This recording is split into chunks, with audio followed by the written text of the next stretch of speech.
There are things in this world that should never be trusted.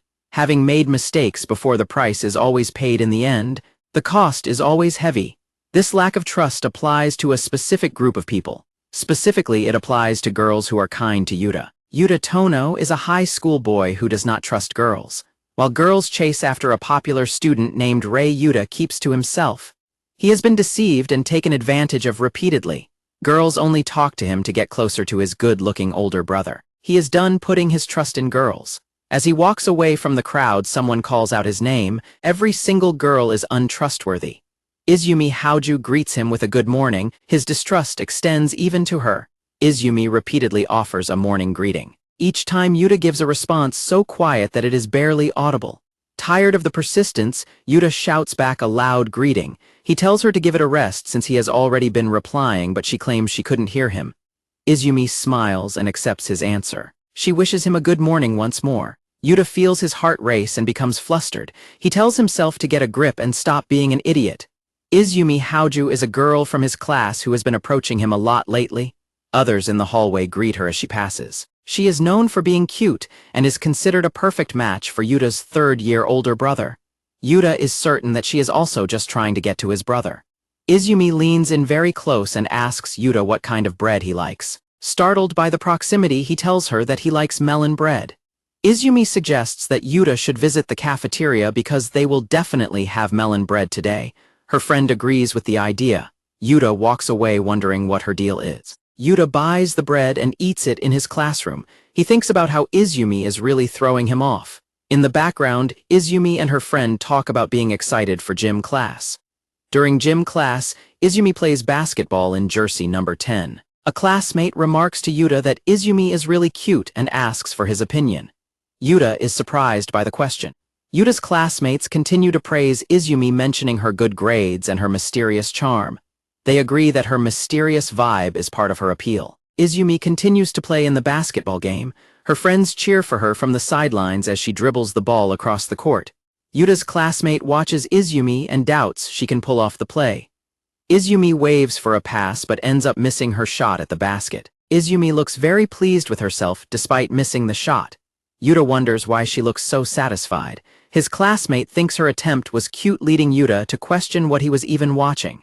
A classmate tells Izumi she played a good game before accusing Yuta of watching her as well. Yuta loudly denies that he was looking at her while Izumi stands nearby. Izumi wipes her face with a towel and offers a smile. Yuta and his friends stand in the gym looking completely stunned. Izumi turns and walks away. Yuta's friends whisper that she was definitely looking at Yuta just now, which leaves him frustrated and confused. The school bell rings to signal the end of the day. As Yuta walks through the hallway, he thinks about how Izumi is driving him nuts because he cannot understand what she is thinking. Yuta realizes that Izumi has never once mentioned his brother to him. Yuta considers the possibility that she might actually be into him. He has a brief daydream about her confessing her love before the sudden shouts of other girls looking for Ray snap him out of it. Yuta is caught off guard as a group of girls rushes past him in the hallway. Ray stands with Izumi as she holds out a notebook. Yuta watches from a distance as girls gossip about how cute Izumi is and ask if she is a first-year student. He thinks his suspicions were right and that she is just another girl pursuing his brother. A group of girls rushes past Yuta shouting for Ray and telling others not to get ahead of them. Yuta is knocked to the ground as the crowd of girls surrounds his popular brother. He recalls that for as long as he can remember, every girl who showed interest in him was actually after Ray. Yuta remembers how girls would act friendly and pretend to know him while their focus was entirely on his brother walking ahead of him. Yuta reflects on why he can never trust girls. While he lies on the floor, someone asks if he is all right and offers a handkerchief. Izumi crouches down in front of Yuta and offers him her handkerchief. Yuta continues to think about the girls who have shown him kindness. Izumi tells Yuta that he can use the handkerchief if he wants to. Yuta looks at her with a stunned expression. While the rest of the girls chatter and follow Ray down the hallway, Yuta remains on the floor and asks Izumi why she is still there. Blushing and sweating, Yuta asks Izumi why she is not joining the other girls in chasing after his brother. Izumi pauses for a moment and then looks at Yuta with a confused expression. As the crowd of girls continues to fawn over Ray in the background, Izumi asks Yuta why he would even ask that question. Izumi explains to Yuta that she stayed because she found him. She smiles at Yuta and tells him that is all there is to it. Izumi insists that Yuta just take the handkerchief. Yuta finally accepts it and stammers out a thank you. Izumi tells Yuta that he is welcome. Izumi tells Yuta to make sure he returns the handkerchief because it is her favorite one. Yuta remains certain that the girl is only after his brother. Yuta repeatedly tells himself that there is no way she could be interested in him. Yuta becomes extremely flustered and clutches his head, vowing that he will never let himself be deceived again. Yurara welcomes Izumi back and asks if something good happened. Izumi simply agrees. Izumi repeats that Yuta is welcome. Yuta thinks about things he must never trust while someone asks him for his zodiac sign. Yuta continues to dwell on his distrust of girls while standing at his locker. Izumi has been talking to Yuta frequently and corners him at his locker to say good morning. Yuta stammers a greeting back, still suspecting that she is using him to get to his older brother. Izumi asks for his sign and Yuta tells her he is a Virgo. He asks why it matters and Izumi stares back at him. Suddenly, Izumi reaches out and grabs Yuta by his necktie. Yuta shouts out in surprise. Izumi snaps the tie off his neck. Yuta demands to know what she is doing while Izumi hands the tie back to someone in the background. Yurara arrives and greets them, announcing that the lucky color for Virgos today is blue. She shows off her blue outfit, accessories, and drink. Izumi explains that dark green is supposed to be unlucky today, which is why she removed his tie. Yurara agrees, but Yuta is left confused about what it all means. Yuta holds his removed tie and watches Izumi walk away with Yurara. He realizes he will never understand what is going through her head. Yuta puts his tie back on, dismissing the idea of horoscopes and vowing not to trust girls. His luck immediately turns for the worse as he gets hit by a flying object, splashed with water, and caught in a stampede of girls chasing his brother. Sitting in class, Yuta looks completely drained. His friends notice how tired he appears while Yuta laments that the day has been nothing but bad luck.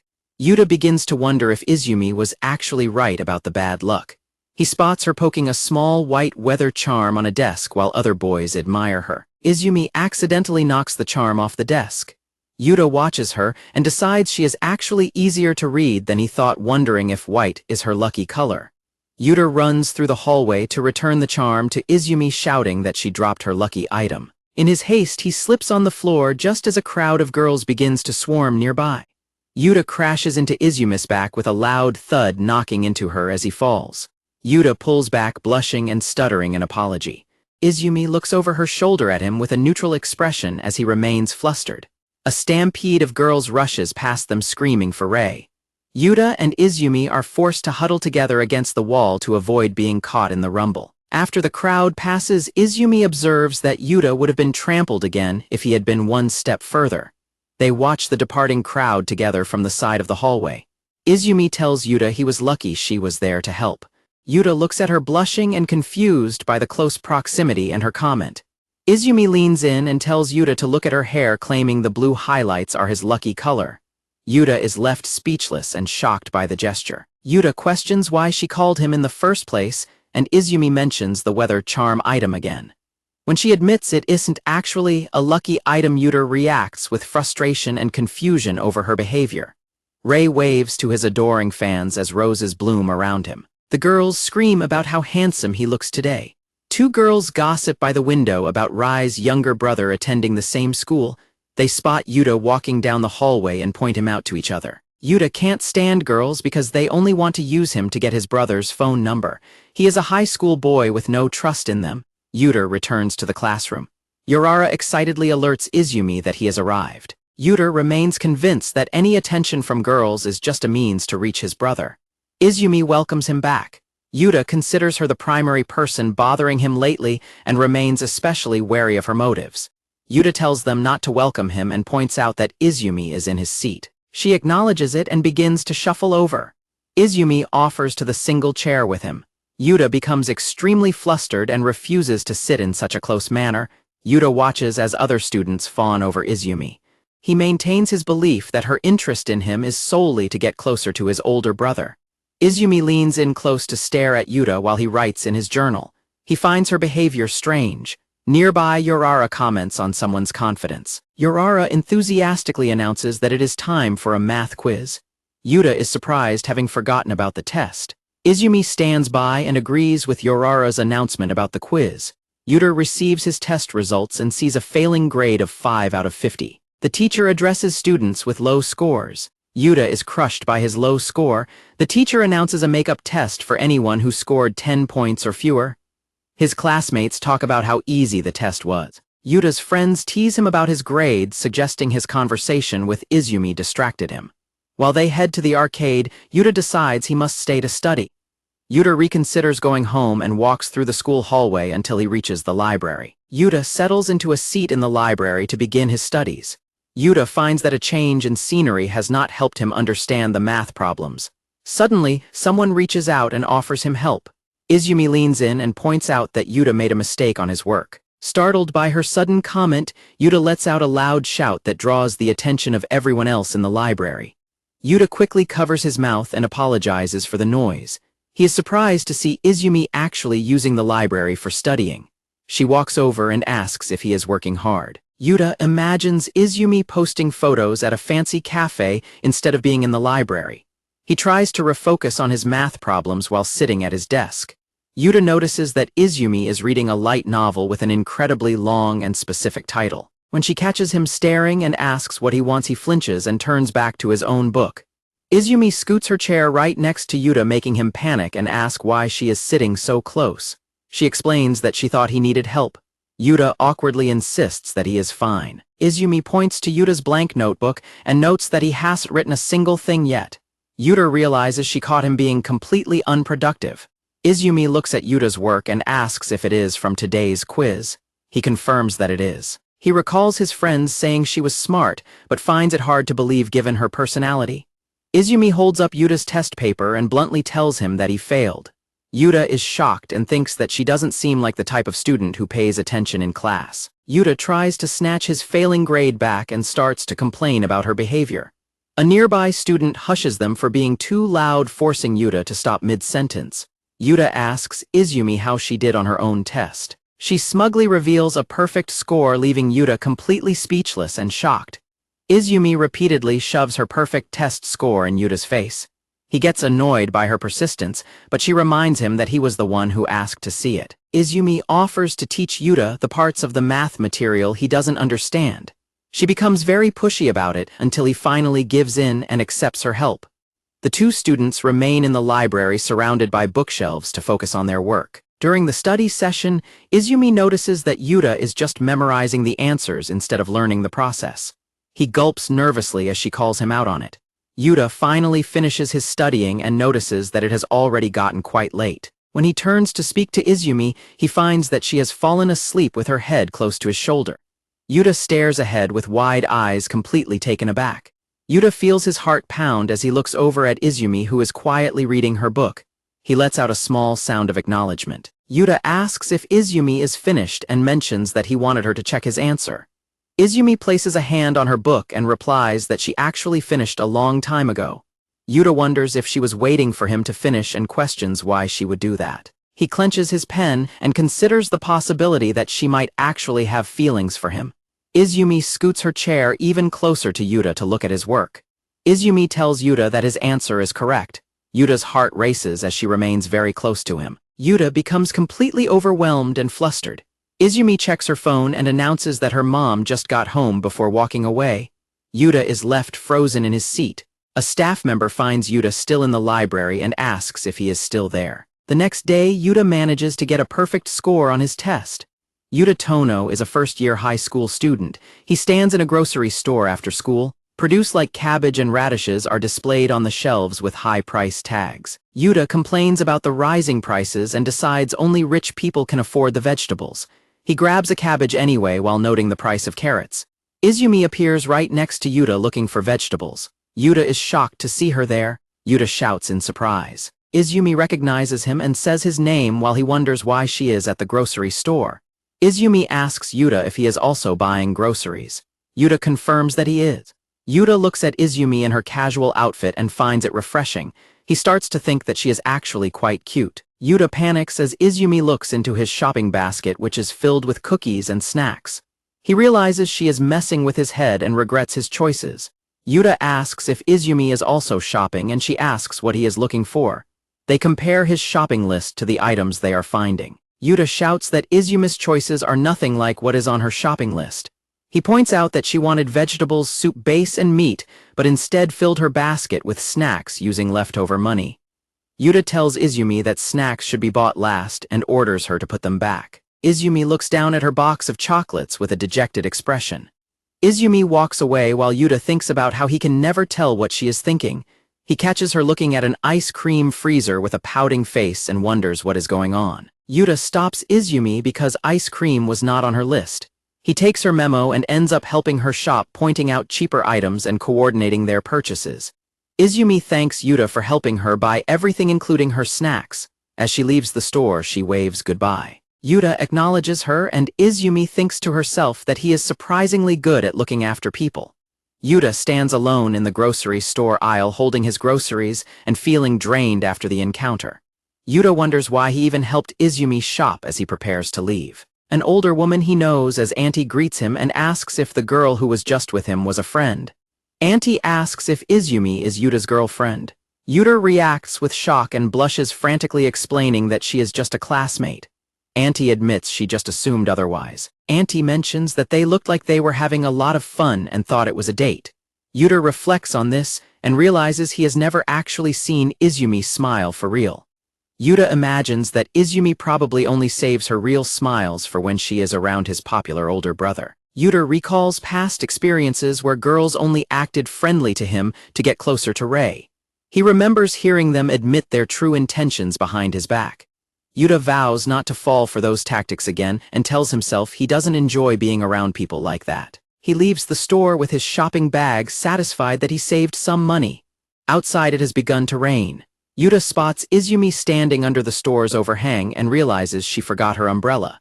Yuta looks at his umbrella while remembering the kindness Izumi showed him earlier. He dismisses the thought, telling himself it has nothing to do with him. He prepares to step out into the rain, still thinking that her actions don't involve him. Yuta walks up to Izumi and holds the umbrella over her as the rain comes down and other people rush past. Looking away with a blush, Yuta warns Izumi that she will catch a cold if she stays out in the rain like that. Izumi looks up at him from under the umbrella. Yuta tells Izumi to take the umbrella. She asks if he is sure, but he prepares to walk off into the downpour. The two end up walking home together under the single umbrella. Yuta feels flustered and thinks about how he only intended to give her the umbrella, not it. As they walk side by side, Yuta wonders why Izumi is willing to an umbrella, as he assumes most girls would hate it. Yuta turns toward Izumi and offers a nervous apology. Izumi looks back at him with a soft smile and tells Yuta that everything is fine. The close proximity makes Yuta nervous. He remarks that things are cramped with two people, then admits that is to be expected since it is a single-person umbrella. They continue to walk in sync through the rain. Yuta reflects on how unusual this closeness is. Yuta suspects Izumi is only acting this way to get on his good side for some ulterior motive. A truck speeds toward a large puddle nearby. Yuta continues to think that Izumi doesn't actually enjoy his company. Seeing the impending splash, Yuta shouts a warning for Izumi to watch out and moves to shield her. The truck splashes a massive wave of water onto Yuta, leaving him completely soaked while Izumi remains dry behind him. The truck speeds away after drenching Yuta. Izumi asks if he is all right, and he replies that he is fine despite being completely soaked. Izumi notes that he wouldn't be in this state if he had just used the umbrella properly. Yuta admits she is right while he dumps water out of the canopy. He insists he is fine even though he is blushing. They walk together under the umbrella, both appearing defeated by the rain. Yuta decides that once you are already wet, it really doesn't matter what happens. As they walk, Izumi suddenly lets out a muffled snicker while looking at him. Izumi breaks into full laughter, asking Yuta what he thinks he is doing. Yuta looks down, feeling embarrassed. He mumbles an apology and tries to explain that things aren't what they seem. Izumi smiles warmly and thanks him for shielding her from the splash earlier. Yuta replies that he already knows it's fine and tries to brush it off. The sky begins to clear up as they walk. Yuta reflects on how Izumi is a strange girl who finds humor in the most unusual situations. Yuta feels flustered by her smile and thinks about how it affects him. Izumi suggests they head back before they both catch a cold, and he decides he needs to be careful around her. Yuta Tono is a first-year student in high school, standing at 167 centimeters tall. Yurara points out that Yuta and Izumi are the exact same height. Yuta is shocked by the comparison while Izumi confirms that they are a match. Yuta tries to argue that he is actually 168 centimeters. If he rounds the number up, though, it is pointed out that he is still 167 centimeters even after rounding. Frustrated, Yuta gulps down a carton of milk. His friends warn him not to upset his stomach, but he dismisses their concern and says it isn't a big deal. Nearby, Izumi stands in front of a vending machine. Other students watch her commenting on how great she looks today. Izumi sighs as she struggles to decide which drink to purchase. While onlookers find her indecision adorable, Yuta waits behind her complaining about how thirsty he is. Yuta stands behind Izumi at the vending machine and asks why she is taking so long. Nearby students admire her, noting how great she looks regardless of what she is doing. Izumi mopes because she is 10 yen short and cannot afford her drink. Yuta gets annoyed by her behavior but ends up buying it for her anyway. Yuta's older brother Rie Tono is introduced as an undeniably good-looking guy known to everyone as Rei-sama. Girls scream his name as he passes by. Rai's presence is so stunning that roses seem to bloom behind him whenever people look his way. The girls around him are completely captivated by his shine. Rose petals appear to fall whenever Rei passes through the school. Yuta watches his brother walk away with a flat, unimpressed expression. Yuta's friends ask if his brother is some kind of urban legend because of the floating flowers. One friend suggests Yuta could do it too if he tried, but Yuta immediately rejects the idea. The class undergoes a seat change, which is considered a significant event in school life. Students react to their new positions, with some being unhappy about being in the front, while others are glad to be near friends. Yuta reflects on the person he is most cautious of, Izumi Haoju. To his dismay, Yuta realizes that Izumi is now sitting in the desk right next to him. Izumi leans in close and says she hopes they get along. Yuta stammers a nervous response before scooting his chair away and slumping over his desk in frustration. Yuta wonders why he of all people had to end up next to her. He considers the seating change to be a dormant trap that has finally been sprung. Yuta decides to turn his bad luck into an opportunity. He determines that this is his chance to learn more about Izumi and finally see through her facade. Izumi stares directly at Yuta, causing him to shout out in surprise. When he demands to know why she is looking at him, she claims that she is actually looking at the mountains in the distance. Izumi explains that looking at nature from afar is supposed to be good for one's health. Yuta is stunned by her logic and decides he has no idea what she is thinking, though he still suspects she is after his brother. Yuta compares his ordinary school supplies to Izumi's, noting that hers are all cute and sparkly. He notices a strange, round, bouncy charm hanging from her pencil case and finds it weird. Izumi shows Yuta the charm on her pencil case, identifying it as a lazy dog and asking if it is cute. Yuta is confused and asks if the character is actually popular. Izumi holds up the charm and tells Yuta that it looks like him. Yuta scoffs in response to the comparison. Their classmates observe the pair and comment on how they seem to be having fun together. Yuta stands up at his desk and loudly denies the claim. Yuta slumps over his desk, frustrated that he spent the whole time trying to investigate Izumi without finding anything useful. He struggles to piece together his conflicting thoughts. During the lesson, Yuta peeks over at Izumi and wonders what she is thinking. He recalls that usually people who sit next to him only do so to pester him for information about his popular brother. Yuta turns his head and notices that Izumi has put on a pair of glasses while she takes her notes. Yuta reacts with shock to Izumi's new look. She notices him staring and lets out a small sound of inquiry, causing him to flinch. Yuta whispers a question to Izumi about her eyesight. She explains that while it is usually fine, she needs glasses to see the board from her seat in the back. Yuta remembers her previous excuse about looking at distant mountains. Izumi asks Yuta if he can see the board from where they are sitting. He replies that he has perfect vision, which leaves her impressed. Yuta mentions that he spent a lot of time playing in forests as a child. He reveals that he was an outdoorsy kid, and Izumi expresses interest in this new information about his past. Izumi begins to ask another question about eyesight while Yuta thinks back to their previous seating arrangement. The teacher's voice cuts in to announce the next question for the class. The teacher calls out Yuta's name, startling him. He panics and starts sweating, realizing he has not been paying attention to the lesson at all. Izumi leans toward Yuta and whispers the word persistence to him. Yuta looks at her in complete confusion. The teacher asks Yuta if he heard the question while he continues to stare at Izumi. He wonders if the word she whispered is actually the correct answer. Yuta hesitates, questioning if he can truly believe the information Izumi just gave him. He reflects on their recent interactions and remains uncertain about her motives. Yuta clenches his jaw, visibly sweating as he tries to decide whether to trust Izumi's help. Yuta stands up and stammers out the word persistence. Izumi watches him from her seat, still wearing her glasses. The teacher is overjoyed and begins dancing while shouting that the answer is correct. Yuta sits back down, relieved that Izumi didn't trick him after all. Yuta blushes and whispers a small thanks to Izumi. Izumi looks smugly satisfied after being thanked, resting her hand against her face. Yuta's face turns bright red as he reacts to her smug expression. Yuta looks away and wonders why Izumi seems to be enjoying herself so much. She twirls her pen, appearing pleased with the situation. Yuta decides to believe her for now, since she actually helped him. He asks her why she didn't just ask to change seats with someone if her eyesight was really that poor. Yuta waits for her answer, still appearing very flustered. Izumi rests her head on her hand and simply replies that she likes it here. The school bell rings as Yuta looks on in shock. He admits to himself that he still has no idea how to read her at all. The classroom is filled with chatter as students look toward a new seating chart written on the blackboard. Someone checks their assigned seat number 23 and realizes it is in the very last row according to the diagram on the board. Yurara asks Izumi if she will be okay sitting that far back and offers to switch seats with her. Izumi looks at the chart and says that it is fine. Yuta's friends notice he also got a seat in the back and ask if he wants to switch. He shouts that they are being mean and refuses to move.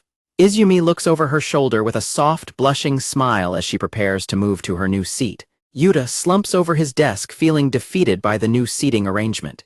Meanwhile, Izumi tells Yurara that sitting in the back will be fine as long as she wears her glasses. Izumi shows Yuta a new hairstyle she tied herself and asks for his opinion on it. She quickly changes her hair again and asks him what he thinks of the second style. Izumi repeatedly pesters Yuta for feedback on her hair. Yuta gets flustered and asks why he has to be the one to give her feedback, eventually admitting that it looks fine. Yuta notices that Izumi gets an oddly happy look on her face every time she opens her pencil case, something he only discovered by sitting next to her. Yuta peeks over at Izumi while she grins at her case and wonders if she is keeping a photo of his brother inside. The pencil case is opened to reveal that the interior is covered in lazdog designs. Yuta realizes that Izumi was simply getting excited about the characters inside her case and questions her sense of fashion. Rei stands with his friends, one of whom remarks that Morikawa doesn't seem interested in chasing after him at all. The friend asks Morikawa why she isn't going to see Rei, and she casually replies that she is fine and isn't interested. Morikawa proudly declares that she loves herself more than she loves Rei. Yuta is left sweating and shocked by her statement. Morikawa wonders if she said something strange. Yuta finds her confidence dazzling and finds himself feeling oddly calm despite his usual distrust of girls. During a school bus trip, Yurara excitedly pulls out a deck of cards and suggests that everyone play a game. Yurara asks Yuta if he is going to play as well while Izumi looks on. The other students on the bus chatter excitedly and agree that playing cards sounds like a great idea. Yuta is startled when the others include him in the card game without asking. He shouts back in protest as they begin shuffling the cards on the bus in May. The students are on a day trip for outdoor learning. The buses wind along the road as they head out to embrace nature. The group admires the scenery passing by.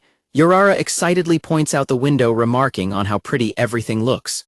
Yuta recalls how he ended up in this group because Takemiya invited them. He feels a bit uneasy about his companions, considering only one of them to have a reliable moral compass.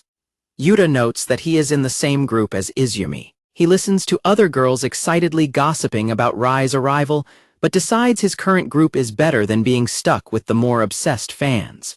Yuta struggles to pay attention as his friends use a card game to decide roles for curry making. They explain that the winners get to choose between the easier cooking duty for 3 or the difficult firewood duty for 2. Takemiya mentions that firewood duty is notoriously brutal. Yuta and his group become desperate to win so they can join the happy cooking team instead. The bus continues its journey as Yuta tells himself he absolutely cannot afford to lose the game. The class arrives at the destination. A supervisor calls for everyone to gather under a pavilion as the outdoor activities begin. Yuta and Izumi carry heavy logs of wood together. Yuta asks her why she also ended up assigned to firewood duty. Izumi explains that they are the bottom two crew because Yuta finished dead last in cards and she was second to last. Yuta blames her for sabotaging his game while the rest of the group joyfully prepares for the cooking team. The students find hauling logs up the steep forest slope to be rough work. They note that the physical labor is far from a joke.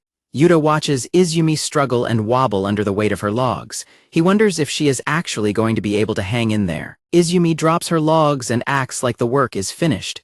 Yuta gets frustrated and points out that they haven't even reached the halfway point.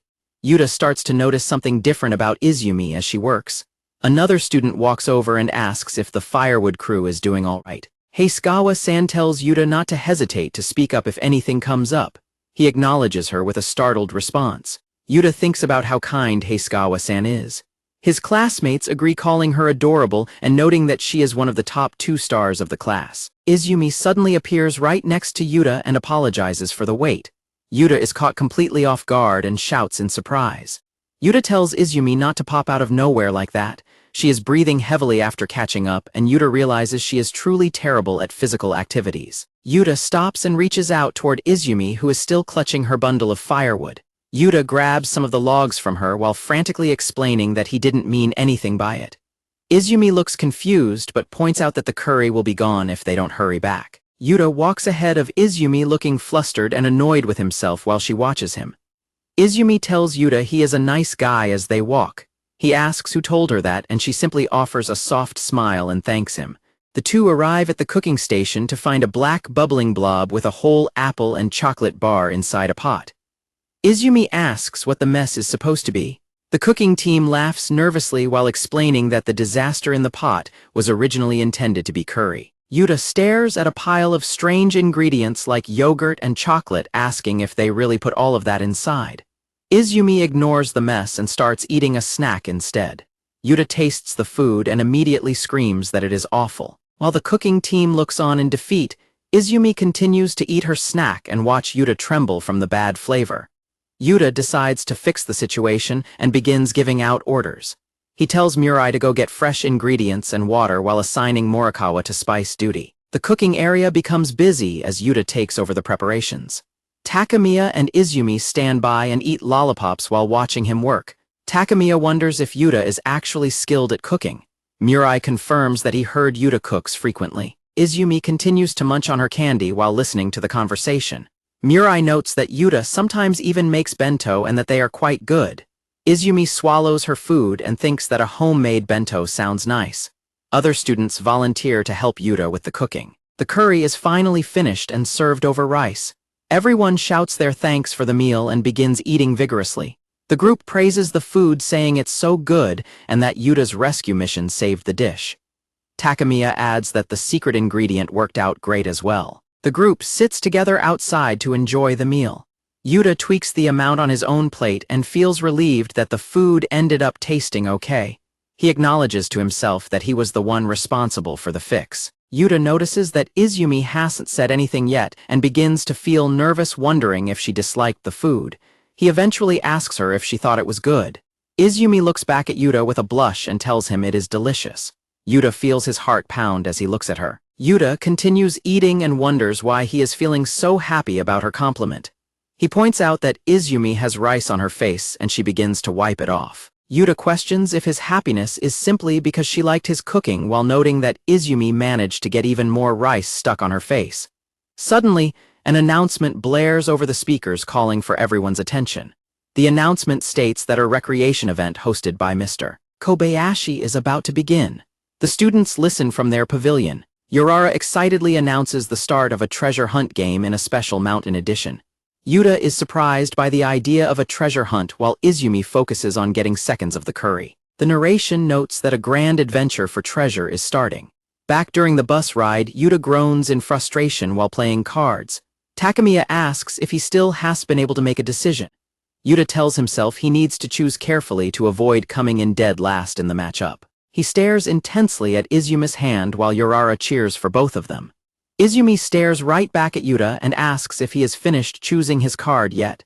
Yuta recoils and blushes, shouting that she is sitting way too close. He complains to himself that the situation is unfair. It becomes Izumi's turn to draw a card. Yuta waits nervously knowing he is currently holding the joker. Yuta groans as Izumi's hand slides toward his cards trying to decide which one to take. Yuta puts on a forced, happy expression as Izumi makes her move, clearly trying to trick her into picking the wrong card. Takemiya watches the game and realizes Yuta is totally messing with Izumi.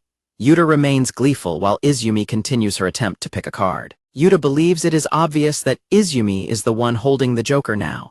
He decides to just go for it and take a card from her hand.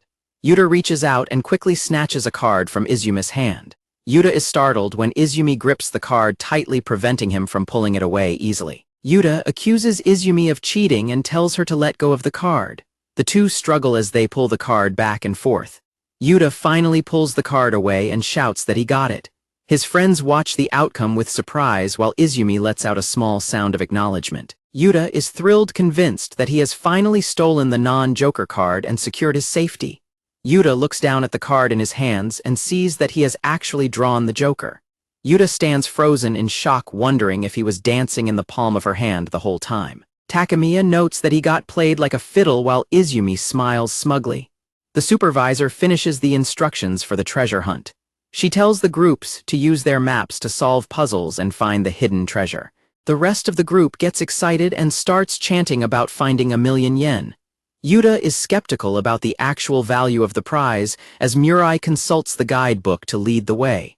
The energetic members of the group run ahead. Yuta stays back and asks Izumi if she is coming with them, only to be shocked when she shuffles along at a snail's pace and claims that she is already walking. Yurara calls out to Yuta and Izumi to check out a question nearby. As they follow, Yuta watches Izumi and feels like something about her has been off for the entire day. They find a wooden sign with a riddle asking what Miss Kobayashi does on her day off when she is free to scoff. The path ahead offers two choices represented by signs pointing toward wrestling or bowling. The group is stumped by the riddle, and Yuta has no idea which way to go. Murai pressures him to figure it out since 1,000,000 yen is on the line, but Yuta remains completely lost. Izumi steps forward and points toward the bowling path, confidently identifying it as the correct answer. Izumi explains that Miss Kobayashi mentioned her bowling hobby in class recently. The group is impressed, noting that staying awake through that class at all is a significant feat. Izumi then begins to pester Yuta until he gives her a half-hearted compliment. The teammates praise Izumi for her memory, admitting they would have failed the first challenge without her. Yuta watches Izumi and decides she seems to be doing just fine despite his earlier worries. The group moves quickly through the course, solving several more riddles about their school. Izumi leads the way, pointing out the directions as they successfully navigate the challenges. Yurara is excited because they have solved many puzzles and are nearing the end of the hunt. Yuta follows along, exhausted by the high energy of his companions. Yurara realizes that Izumi is missing from the group. Takemiya recalls her saying she was going to get some water, but they become concerned when she doesn't return. A staff announcement reminds everyone that there are only 10 minutes left. Yuta starts to worry, thinking that a water break shouldn't have taken her this far from the trail. Yuta looks down at the path and wonders if it is possible that Izumi has actually managed to get herself lost. Yuta imagines several silly scenarios where Izumi gets easily distracted or wander off into space on her own. Yuta clenches his fist and suddenly shouts that he is also very thirsty. He tells the group to continue toward the finish line while he heads back to grab some water himself. Takemiya and the others call out to Yuta, telling him to be careful as he heads back. Yuta shouts back a quick confirmation while he runs off into the woods. Yuta rushes through the forest, thinking about how Izumi is a spacey girl and how he never knows what is going through her head. Yuta decides it is better to be safe than sorry. He eventually spots Izumi sitting on the ground by a tree and calls out to her, startling her. Yuta asks Izumi what she is doing so far out and why she isn't getting water. She points to a sign that said treasure was down here and shows him a fake gacha note she found. Yuta realizes she is as simple as ever. Relieved that she wasn't actually lost, Yuta tells her they should catch up with the others who went ahead. Yuta stops and looks at Izumi's feet. He asks her if she hurt her foot. Izumi is shocked and asks how he knew. Yuta looks away and explains that she has been acting weird all day. Yuta asks why she didn't just tell someone, pointing out that it is dangerous to keep walking on a hurt foot. Yuta tells Izumi that she doesn't have to force herself to participate in the outdoor event if she is in pain. Izumi blushes deeply and pulls her jacket collar up to hide her face. She admits that she only pushed herself because she was really looking forward to coming on the trip with everyone. Yuta feels his heart skip a beat as he looks at her flustered expression. Yuta reflects on how he always thought she was impossible to read, but now she is showing a very clear expression. Izumi nervously fidgets with her zipper. The two stand in silence as Izumi continues to zip her jacket up and down while Yuta watches her. Yuta breaks into a grin and calls her reason for pushing herself childish. Izumi looks at him with a visibly annoyed expression. Izumi becomes angry and begins hitting Yuta with her long braids. Yuta shouts in pain and repeatedly apologizes to get her to stop. The forest path remains quiet as the wind rustles through the trees. A brief moment of silence passes during the trek back to the campsite. Yuta carries Izumi on his back through the woods. She apologizes for the trouble, but he tells her it is an emergency and she should not worry. When she asks if she is too heavy, he replies that she is actually far too light and tells her to eat more. She notes that she already had 2 servings of curry today. Yuta remarks that she got blisters from the brand new shoes she was so excited to wear. Izumi hits him repeatedly as he complains about the pain while she reflects on how great the curry was and how much fun she had during the treasure hunt. Yuta admits he was just joking and observes that she is actually quite easy to read. Izumi blushes intensely at the comment. The two continue their walk together. Yuta considers how his perception of her has changed. Izumi grips Yuta's shoulder and says his name softly. Izumi thanks Yuta for coming back to find her as he carries her toward the group. Yuta looks away with a slight smile. He remembers how he used to consider her a girl he could never trust. Izumi squeezes Yuta's shoulder as he decides that she is actually much simpler than he originally thought. Yuta feels embarrassed by his own thoughts. He flashes back to the moment she explained she stayed because she found him. They arrive at a log cabin and reunite with their worried friends. A sign nearby confirms that they solved all the puzzles correctly. Takemiya celebrates the fact that everyone reached the treasure safely and prepares to reveal the prize. The group is horrified to find that the treasure consists of 10 classical problems workbooks. Murai and Yurara wail about their missing $1,000,000 while Yuta looks on with a deadpan expression. Takemiya suggests Yuta should take all the books home. Yuta shouts in refusal and tells them to give the workbooks to Izumi instead, but she reveals that she already owns a copy. Heisugawa-san offers a knowing smile as she prepares to head off. Yurara calls out to her while the area around the buses remains filled with the chatter of departing students. Yuta apologizes repeatedly to Izumi, feeling bad that she was actually injured. He asks her to show him exactly where the injury is. Yuta reacts with shock when he sees the bad blister on Izumi's foot. He asks her why she didn't tell anyone about the pain sooner. A close-up reveals a tiny Lay's dog charm pinned to Izumi's floral sock. Izumi calls out to Yuta while he stares at the accessory in confusion. Yuta is exasperated to find another Lay's dog item. Izumi compliments his keen observation skills, but Yuta replies that he would rather have been blind than notice it. The story flashes back to the day before the field trip. A large assortment of candies, chips, and chocolate pies are spread out on a table. Izumi stuffs her bag full of snacks while her friends celebrate the treats. The bag seems to protest as she tries to force even more items inside. Izumi huffs as she uses both hands to squash the overflowing pile of snacks into her bag. After a lot of struggling, Izumi finally manages to force the bag closed. On the bus ride home, Yurara sleeps while Izumi reflects on her trip. She thinks about how she didn't get to hand out any of her snacks because the locations were too crowded. Izumi looks over at Yuta and Yurara as they sleep soundly on the bus. Yuta is fast asleep with a bit of drool escaping his mouth as he rests. Yuta wakes up and is confused to find his lap covered in the snacks Izumi brought. She looks away while the narration notes this was her small way of thanking him. Back at school, a student greets Heisugawa-san and asks if she had committee work again. She confirms she already finished, and a boy offers to help carry her heavy box. The boys in the hallway admire Heisugawa-san, calling her a perfect and flawless beauty who is as cute as ever. She smiles and thanks the boy for his help as they walk together. Hinagi shouts at a group of fans to stop and tells them that they have had enough.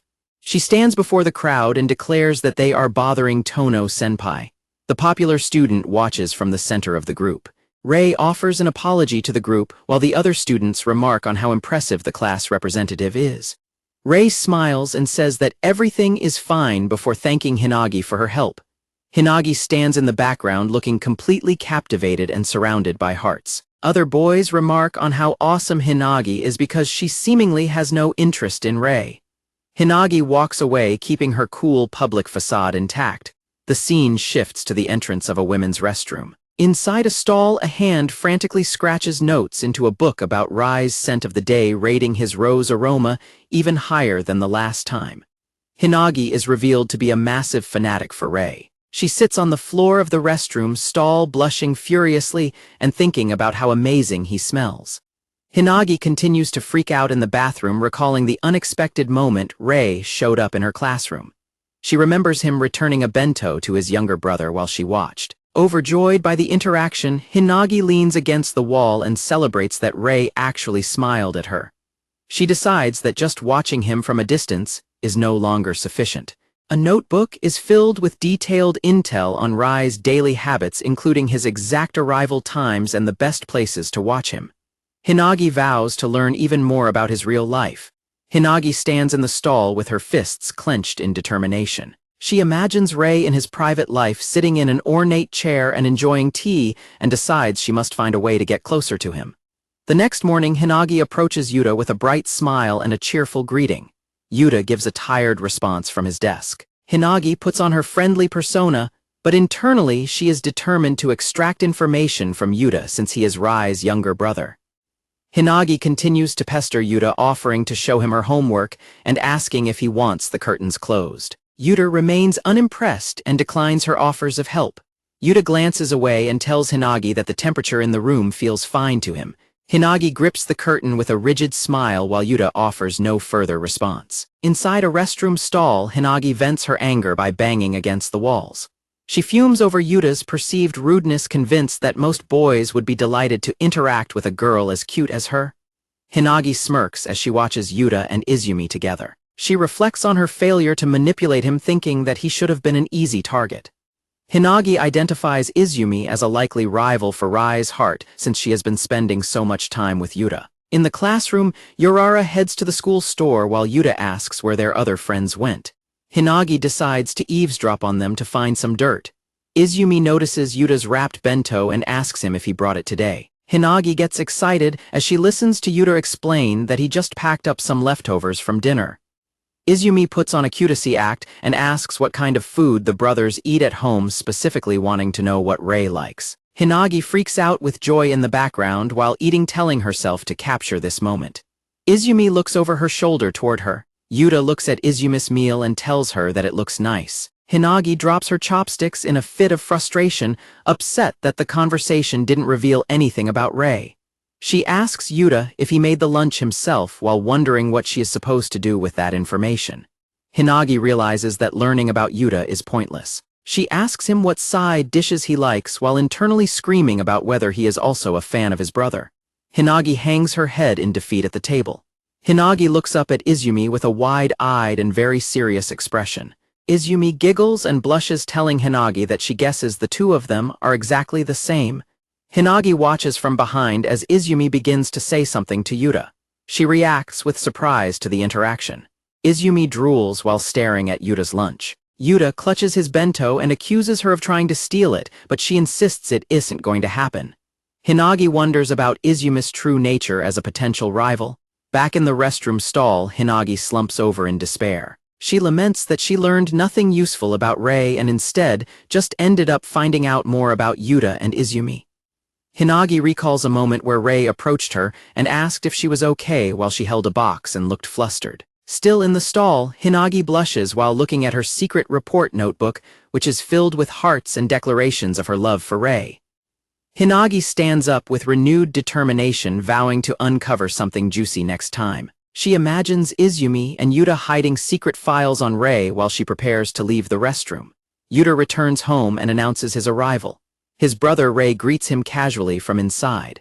Inside the house, Rei is shown looking completely unkempt with messy hair while scratching his stomach. He welcomes his younger brother back. Yuta stares at his brother with a deadpan and unimpressed expression. Yuta warns Rei that his school fans would die of shock if they saw his messy state at home. Rei acts confused by the remark while continuing to scratch himself. Hinagi Hasegawa is known at school as a reliable and bubbly class representative who is always bright and at the center of attention. Hinagi offers a bright smile and waves goodbye to her classmates, claiming she has to leave quickly. In reality, Hinagi moves with intense and aggressive speed to get near Rei as he walks through the hall surrounded by admirers. Hinagi wears a sly grin as she watches Rei from the shadows. Rei and his fans notice a sudden breeze passing by as they discuss his powerful aura. Yuta and Izumi sit in class and discuss their favorite bento side dishes. Izumi mentions that she likes tamagoyaki and Yuta agrees that it is a classic choice he would also like to eat. Yuta mentions octopus sausages as another bento favorite, but notes that they take time to make. Izumi agrees enthusiastically, saying she wants to eat those too. Yuta adds bacon-wrapped asparagus to the list, mentioning it's also great with carrots. Izumi continues to agree, looking forward to eating that as well. Yuta looks at Izumi with a tired expression and asks if she's just hungry right now. She admits he hit the bullseye. Rei is shown at school looking radiant as roses seem to bloom around him. At home, the image of perfection wilts. Yuta asks his messy brother what is going on with his hair as Rei welcomes him back from bed. Rei flashes a stunning smile at school while girls scream in adoration in the background. Back at home, the roses wilt again as Rei lies face down on the couch. Yuta comments on his hair once more. The school-wide deep cleaning day arrives. Students crowd around a notice board to see their assigned tasks. Yuta's class is assigned to pull weeds behind the school. Yuta wipes sweat from his face while complaining about the heat and the task of weeding. Hinagi suddenly reaches out and offers to help him, claiming they are friends. Yuta is shocked and wonders since when they became friends. Hinagi joyfully takes Yuta's weed bag, insisting they are friends after all. Other students remark on how nice she is while Yuta watches her walk away and wonders what she is even trying to do. After the cleaning is over, Hinagi slumps over her desk in the classroom feeling exhausted. She fumes to herself that Yuta didn't spill a single thing about his brother and realizes the path to friendship will be a long one. Hinagi puts on a serious face and decides to execute Operation Friendship to build a solid foundation and get close to Rei. Feeling tired from the day, Hinagi pats her uniform pockets looking for something specific. She thinks about how she usually smells a certain item to feel better on days like this. Hinagi's face goes pale with shock as she realizes the item she was looking for is gone. Hinagi frantically tosses her belongings and school supplies around searching for the missing item. She tells herself she always keeps it with her while the narration shows a stack of books on a desk nearby. Hinagi remembers her precious memento bookmark from Rei and looks at it with joy. Hinagi is filled with gloom, imagining Rei being disappointed in her for losing the bookmark. She dashes away in a panic, begging for his forgiveness. Yuta's friend remarks that he has mellowed out quite a bit lately. Yuta looks at him with a confused expression. His friends bring up the time he gave Izumi a piggyback ride. Yuta becomes flustered and shouts that he only did it because she couldn't walk and he had no other choice. When his friend suggests his fear of women is cured, Yuta bangs on the wall and insists that he still doesn't trust girls at all and his phobia wouldn't heal that easily. The group finds Hinagi in a state of deep gloom. When they ask what happened, she explains that she dropped something and can't find it. The friends decide they will all help her look for the missing bookmark. They grab Yuta's shoulders, much to his shock and protest. The boys decide to split into two groups, using rock, paper, scissors to cover more ground. Yuta tells them to listen and not to drag him into their plans. Yuta ends up on the school rooftop. Hinagi calls out to him tentatively. Hinagi clasps her hands together and thanks Yuta for helping her search. Yuta looks away with a sigh, appearing annoyed by the situation. Hinagi is irritated by Yuta's rude attitude. He tells her they should hurry up and find the item because he wants to go home as soon as possible, even though he doubts the bookmark is actually on the rooftop. Hinagi becomes distressed, mentioning that it is a very important bookmark to her. She searches the area she calls the Rei Special Observation Deck, while Yuta calls her name. Yuta asks for a description of the bookmark. Hinagi blushes and drools as she explains that it has a sakura petal pressed inside and was given to her by Rei. Yuta concludes that this is the real reason she has been trying to get close to him lately. Hinagi becomes flustered and tries to deny that is the case. Yuta tells her it is fine and that he is already used to people behaving that way. He turns to leave while Hinagi watches him in silence. Heisugawa-chan mentions that it is uncommon for Yuta's brother to give gifts and asks how she got one. Heisugawa-chan clarifies that he actually just took a petal off her head, which she then turned into a bookmark. Yuta questions if that really counts as him giving it to her. Yuta comments on how obsessed she is, which leaves Heisugawa-chan shocked. Heisugawa-chan tells Yuta to shut up and walks away. She thinks about how his brother was the only person who was kind to her in the past. While crying, Heisugawa-chan admits to herself that she loves Rei-sama. Heisugawa-chan apologizes for getting Yuta involved and says she will look for her missing item by herself. Yuta tells himself that he does not owe her anything. He hears a metallic clicking sound coming from a trash shed. Yuta sighs while thinking about Heisugawa-chan's crying face and her confession of love. Heisugawa-chan and her friends search the floor of her room for the lost item. They realize that Yuta has already gone home. A friend notes that they have checked everywhere except for the spot where they were pulling weeds. Heisugawa-chan tells her friends that she will be fine looking on her own. She claims she just made the item on a whim anyway.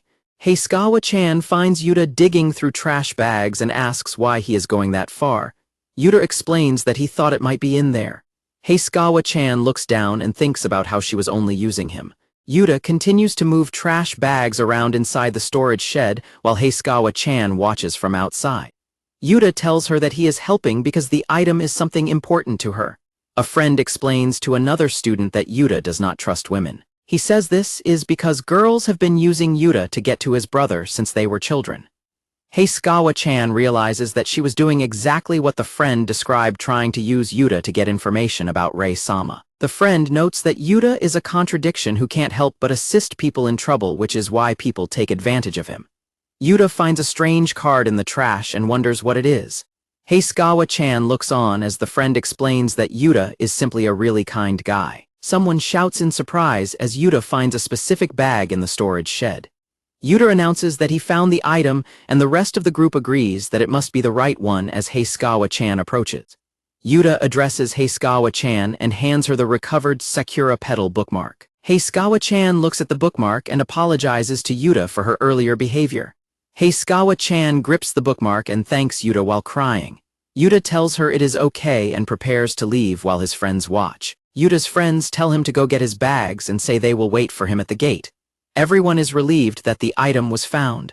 Inside room 1-2, Yuta considers that Heisugawa-chan keeping the bookmark on her at all times is serious brother complex behavior. Heisugawa-chan packs her bag in the background.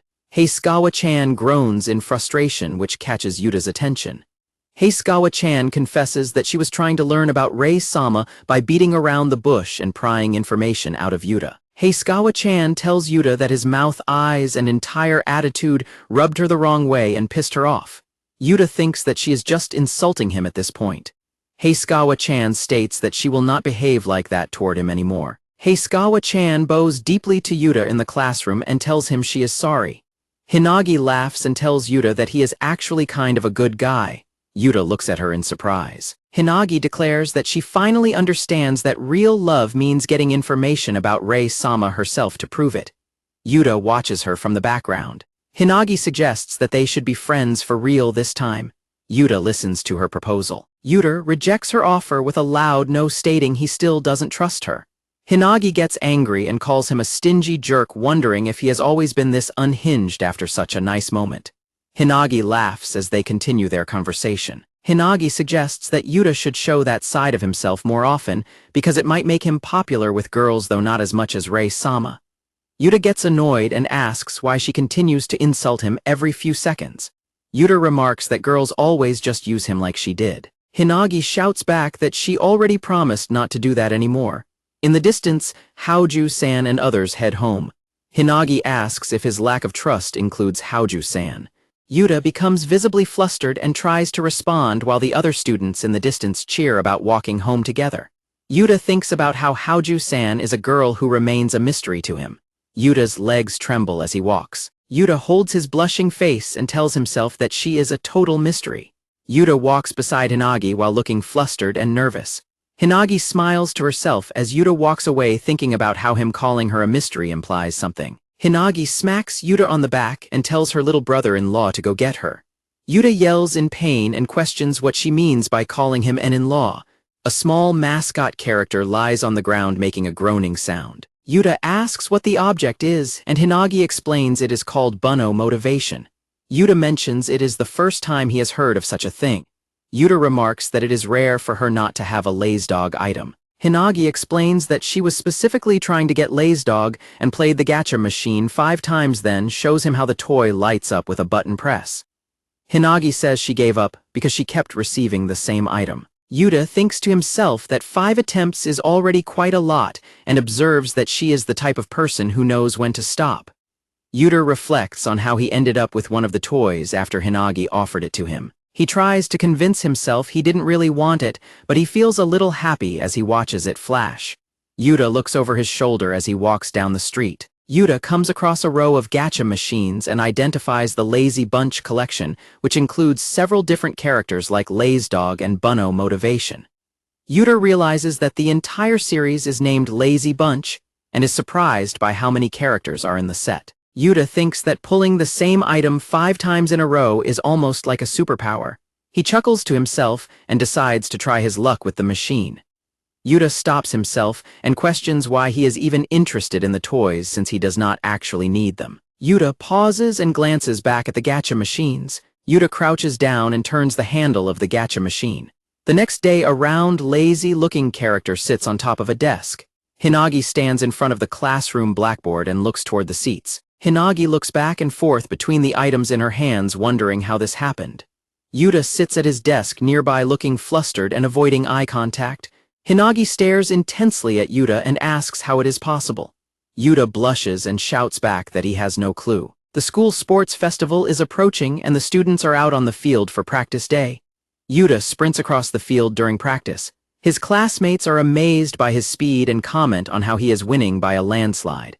Haoju rests in a small patch of shade near a fence. Students admire her stylish appearance while Yuta notices her leg is sticking out into the sun. Yuta asks Haoju if that was really the best spot she could find to rest. She greets him and scoots over, but Yuta points out a better, shadier area nearby. Haoju explains that she didn't take the better spot because there were flowers there. Yuta is surprised by her reasoning. Haoju says she didn't want to step on the flowers and is too lazy to move. Yuta is surprised she cares about things like that. She then asks if he is fast and he gives a casual confirmation. Yuta blushes while admitting that he likes running. Suddenly, someone calls out his name from a distance.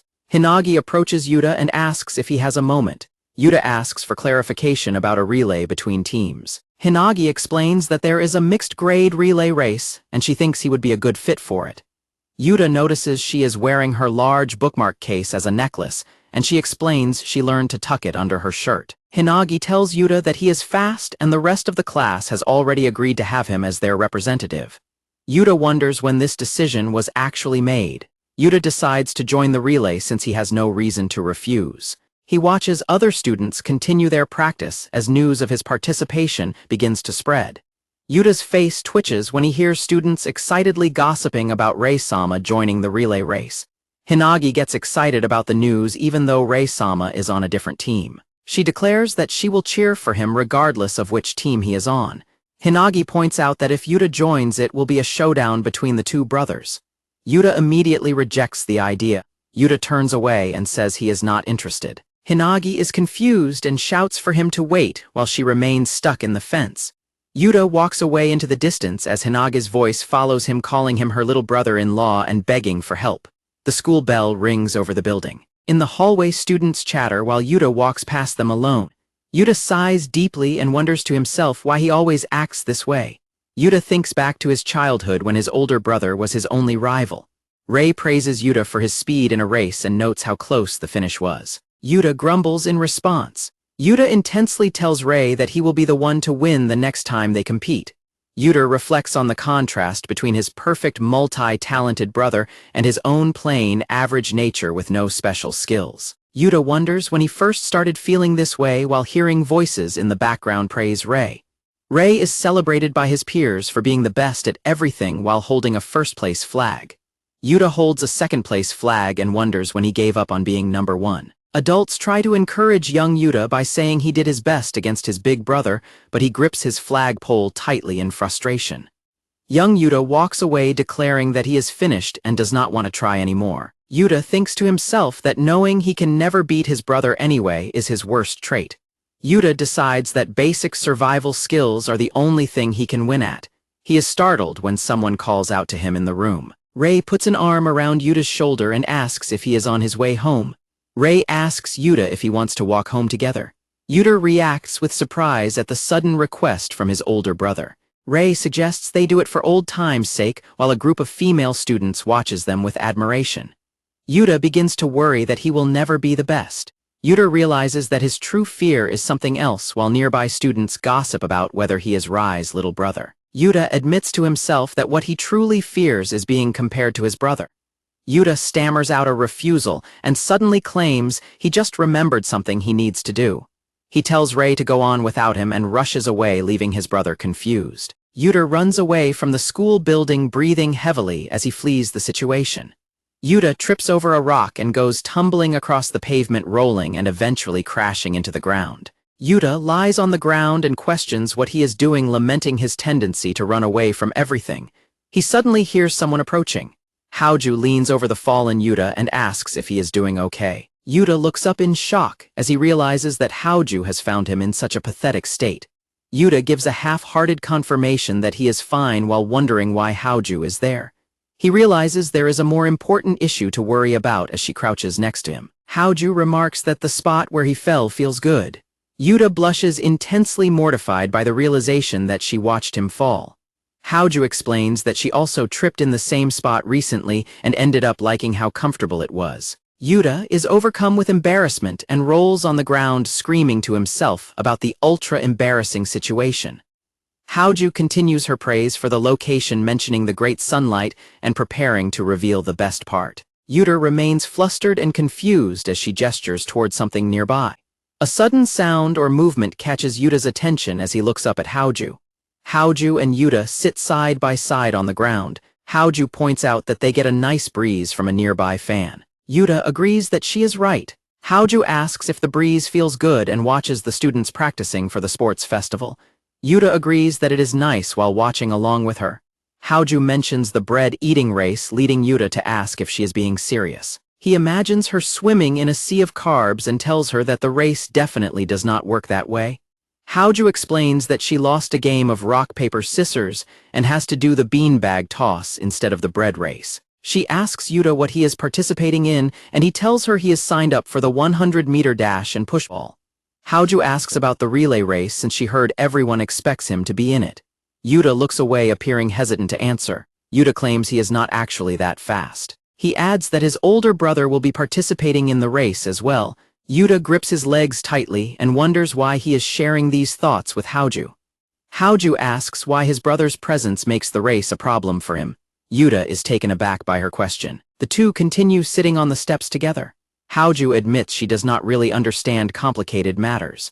Haoju looks at Yuta and asks if he isn't still just himself regardless of who else is there. Yuta remains silent and considers her words while blushing slightly. Yuta thinks about how straightforward Haoju is. He begins to reply to her but stops himself, worried that running will lead to more comparisons with his brother. Yuta notices a flower growing nearby and draws Haoju's attention to it. Haoju points out that the flower was the same one that used to be in the shade, but it has been moved. Haoju remarks that someone was bound to step on the flower eventually. She observes that it is actually quite bright, and that when given a chance in the sun, its true colors manifest. Haoju blushes and wonders if the flower will be able to grow more freely in its new location. Haoju walks away and tells Yuta that he will be just fine too. Yuta looks surprised as Haoju tells him that he was sparkling while he was running. Haoju looks back with a smile and tells Yuta that he is their best bet. Haoju begins to walk away with her hands behind her back while Yuta watches her from his seat on the steps. Yuta stares blankly ahead, appearing stunned by the compliment he just received. Haoju crouches down and taps the flower. Yuta watches from the background and wonders how she can be the way she is. Yuta looks down and asks himself how she can be so confident. Yuta watches Haoju look at the flowers through the fence. He wonders why she doesn't just tell him that he is unable to do it. Haoju looks back over her shoulder. Yuta feels a sense of radiance coming from just a few of her words. Yuta is suddenly filled with overwhelming happiness and bolts from the steps. His friends watch in shock as he sprints away with his bag. Yuta continues to run with a bright red face, overwhelmed by the joy he feels. Yuta zooms past his classmates as he rushes away from the area. Yuta feels strange as his chest begins to pound like crazy. He convinces himself that Haoju probably didn't think twice about what she said and that there was no special meaning behind it. Yuta reflects on Haoju's question about him still being himself regardless of others. He admits that he wants to believe in her words and live up to her expectations because they made him happy. Yuta groans in confusion as he continues to run, wondering what on earth this new feeling is. A sign-up sheet for the first-year interclass relay race lists the participants for each color team. Yuta Tono is officially registered as the second runner for the pink team. Yuta and Haoju discuss the rumor that she is likely after his older brother. Haoju comments that the phrase has a nice ring to it. Haoju wonders aloud who the person being referred to as she actually is. Hinagi and several other students cheer and hope that someone enjoys themselves. Yuta walks away with Haoju claiming he has no idea what is happening. Flashback to a few days prior, Yuta returns the handkerchief Haoju lent him and thanks her for the help. Haoju is surprised to see that Yuta returned the handkerchief neatly wrapped in a clear plastic case. Yuta mumbles that it isn't anything fancy. Yuta explains that since she mentioned it was her favorite, he figured he should make sure it didn't get dirty again. Haoju notes that it looks brand new and decides to keep it in the case for a while without taking it out. Yuta asks her how she is supposed to actually use it if she does that. Inside the gymnasium, students practice volleyball. A ball bounces off a student's head as a coach shouts for them to focus and asks what they are doing. The coach tells the players they have been getting sloppy and making too many mistakes. One student tries to offer an excuse, but the coach shuts him down. Haoju peeks through the slats of a fence near the gymnasium floor. A student notices her and becomes confused. It turns out that she is simply standing there to cool off in the breeze. The students wonder if she could be someone's girlfriend, but others quickly deny it and point out that she is the famous Haoju. An older man apologizes for interrupting their conversation. Volleyball players wonder why a cute girl like Haoju would be watching them. The players imagine that Haoju has her eye on one of them and get flustered by the idea of a secret love. Yuta tells Haoju that she could just use a paper fan to cool off instead of standing by the gym. Inadvertently, her presence raises the morale of the entire volleyball team. Inside the classroom, students change into their sports festival shirts. Someone calls for the others to look at their progress. Hinagi and Haoju show off their cheer squad outfits to their impressed friends. Yuta watches from a distance as everyone comments on how good they look. The students prepare for the start of the sports festival. While groups of students cheer and shout in excitement, someone calls out to Yuta. Haoju strikes a pose and asks Yuta for his opinion on her outfit. Yuta looks away and dismisses her despite clearly being affected. Haoju puts on a smug expression while posing. Yuta's heart begins to race as he struggles to respond to her. Takemiya teases Yuta for his reaction to Haoju. Yuta fidgets and claims he doesn't know what to say in front of her. A friend suggests that Haoju should cheer for Yuta during the relay. Yuta shouts in protest, calling the idea weird and unnecessary, while Haoju continues to pose in the background. The day of the sports festival officially arrives at Shinmei High School. Students gather on the grounds as the event begins. Yuta reflects on how he decided to join the relay race specifically because of the things Haoju said to him. The opening ceremony begins while the students chatter in the background. Yuta thinks about how good Haoju looked in her uniform and notes that his heart pounds just by seeing her. Haoju looks back toward Yuta and offers a knowing smile. Yuta clutches his chest and panics over how fast his heart is beating. His friends notice his distress and ask if he is doing all right. The crowd cheers loudly as the first event of the sports festival, the ball toss, officially begins. Yuta watches his friends cheer from the sidelines and feels bored, noting that his own event is not scheduled until much later in the day. Yuta observes a long line of students waiting at a photo spot featuring a cardboard cutout of his brother. He wonders what the heck is going on while a mysterious figure in a patterned hood watches nearby. Yuta notices that the pink team is falling behind in the ball toss. He spots Haoju struggling to carry a wobbly pile of balls and shouts to ask what she is doing. Haoju attempts to dump all the balls into the basket, at once leading Yuta to shout that the game does not work that way. Another student cries out in pain as the balls fall on top of them. Yuta tells himself that he does not understand Haoju at all as he accidentally bumps into another person. He quickly begins to apologize for the collision. The person Yuta bumped into turns around and gives him an intense glare. Yuta yelps in surprise when the large man suddenly grabs him. The man explains that he was spacing out and offers an apology before letting go and walking away. Yuta watches the massive man leave and wonders if he was a student's parent. Suddenly, someone calls out his name from behind. Yuta's parents reveal themselves in the crowd holding up signs to cheer for both him and his brother. Yuta asks his parents why they came to the festival. They reply that they naturally wanted to support both of their precious sons. Yuta tells his parents to stop flirting with each other in public. They explain that they came to find him because the crowd surrounding Rei was too large to get through. Yuta's father mentions that visiting him is easier because he does not have a crowd following him. Yuta takes the comment as a backhanded insult, just as someone calls out his name. Haoju approaches Yuta and proudly announces that she successfully got 2 balls into the basket. Yuta reacts with shock and praises Haoju for her great work. His father whispers to ask who the girl is while his mother remarks on how adorable she is. Haoju stands in silence as Yuta's parents continue to react with loud excitement to her presence. Haoju introduces herself while Yuta's parents do the same. His mother expresses her delight at meeting her and thanks her for looking after their son. Yuta pinches his face in total embarrassment. Yuta's mother rambles on about how he rarely talks to girls and usually only spends time with boys. Yuta shouts at her to stop saying weird things and stay quiet.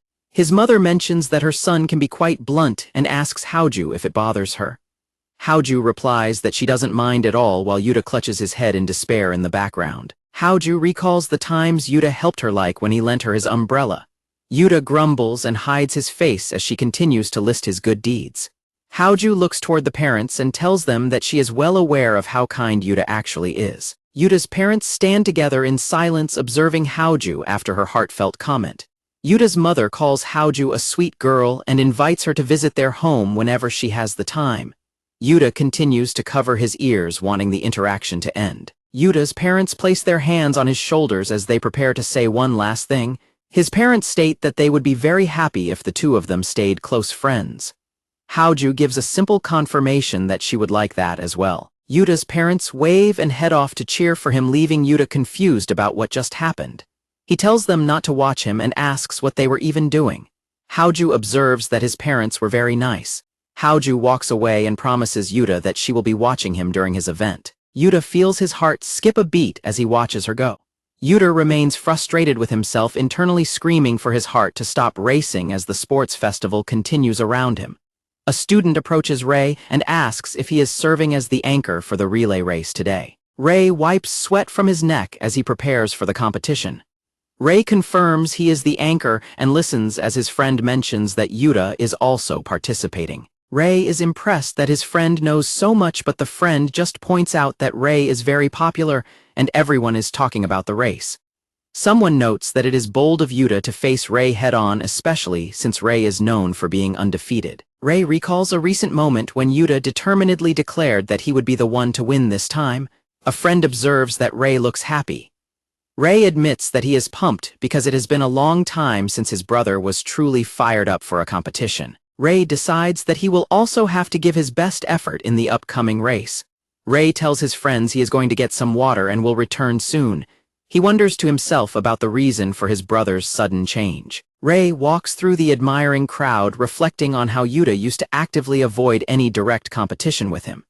Rei acknowledges the possibility that if Yuta truly gives it his all, he might actually lose the race. Yuta trembles with nerves as a crowd nearby shouts his name in anticipation. People wonder what has gotten into him as the showdown between the brothers approaches. Yuta recalls something strange that happened earlier that morning when he arrived at school. Haoju appears to be visibly annoyed, standing with her cheeks puffed out. A hand suddenly thrusts a piece of mega big candy toward Yuta. Haoju munches on her own snack and tells Yuta that the large candy is for him solving the mystery of her puffed out cheeks. Yuta is relieved to find out she wasn't actually mad. Haoju warns him to eat the massive candy at his own risk, and Yuta tells her not to just hand things over like that while thanking her. Yuta looks down at the piece of candy and considers the simple nature of the gift. The clouds drift across the sky above the school building. Yuta and Haoju stand together munching on their oversized candies. Their cheeks are comically distended from the snacks while nearby students watch them in confusion. Mirai approaches the pair and offers them a cheerful morning greeting. Both Yuta and Haoju attempt to return the greeting through mouthfuls of candy. Their responses come out muffled and distorted. The two continue to chew their giant snacks in a silent, synchronized rhythm while being watched from a distance. Mirai captures a photo of the pair with his phone. He adds the picture to his growing digital collection of photos featuring the two of them together. The announcer's voice booms over the field, stating that only 3 events remain in the second half. It is a scorching day, and students gather at the water taps to cool down as the final stretch approaches. Yurara reflects on how he ended up in this situation.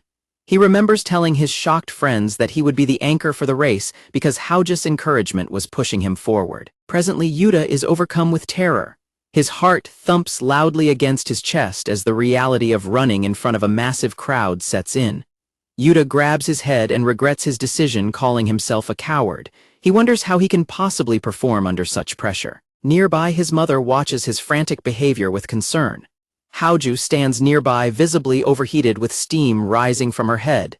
Yurara's mother greets her and asks if she is feeling hot, admitting that she forgot to bring her own hand fan. Yurara's mother begins showering Haoju with supplies to help her cool down. She hands over water, salty snacks, and a cooling towel while Haoju accepts them in a daze.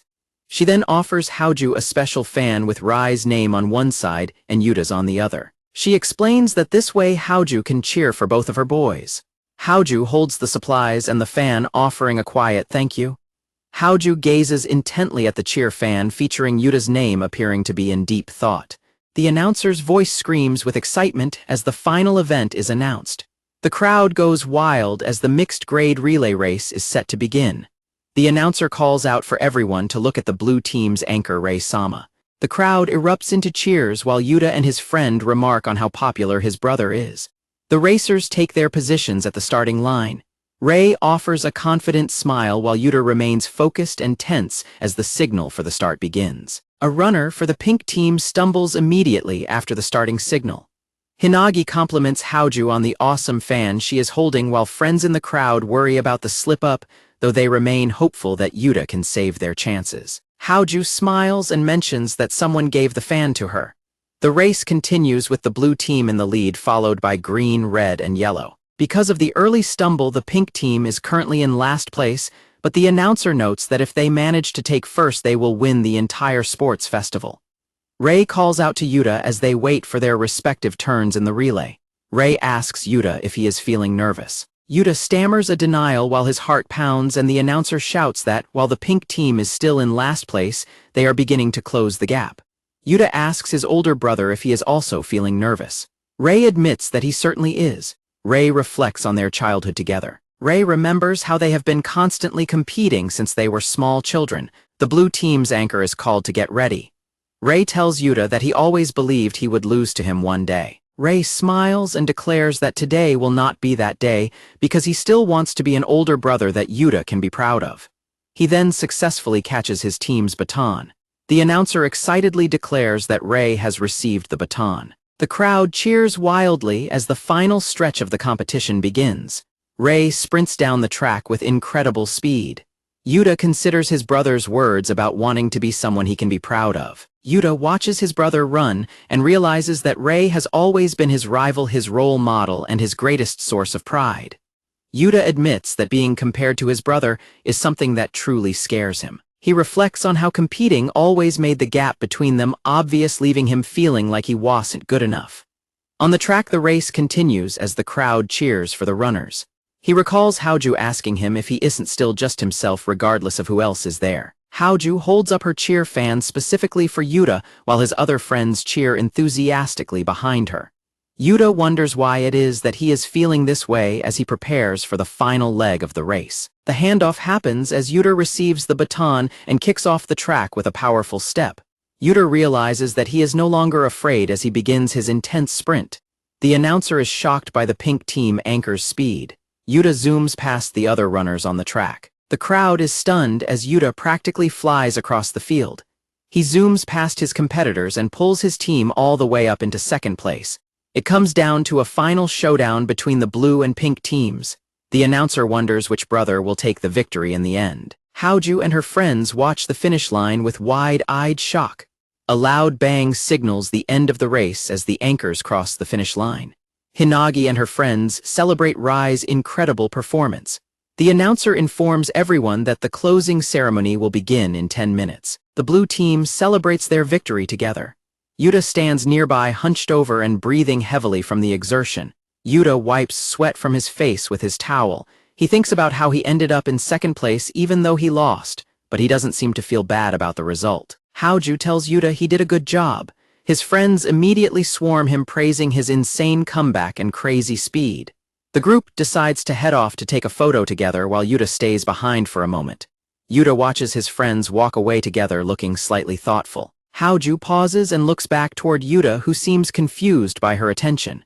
Yuta looks down and apologizes to Haoju. He says he is sorry for failing to live up to her expectations during the race.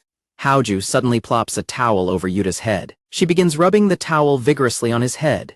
Yuta yells in shock and asks what the heck she is doing.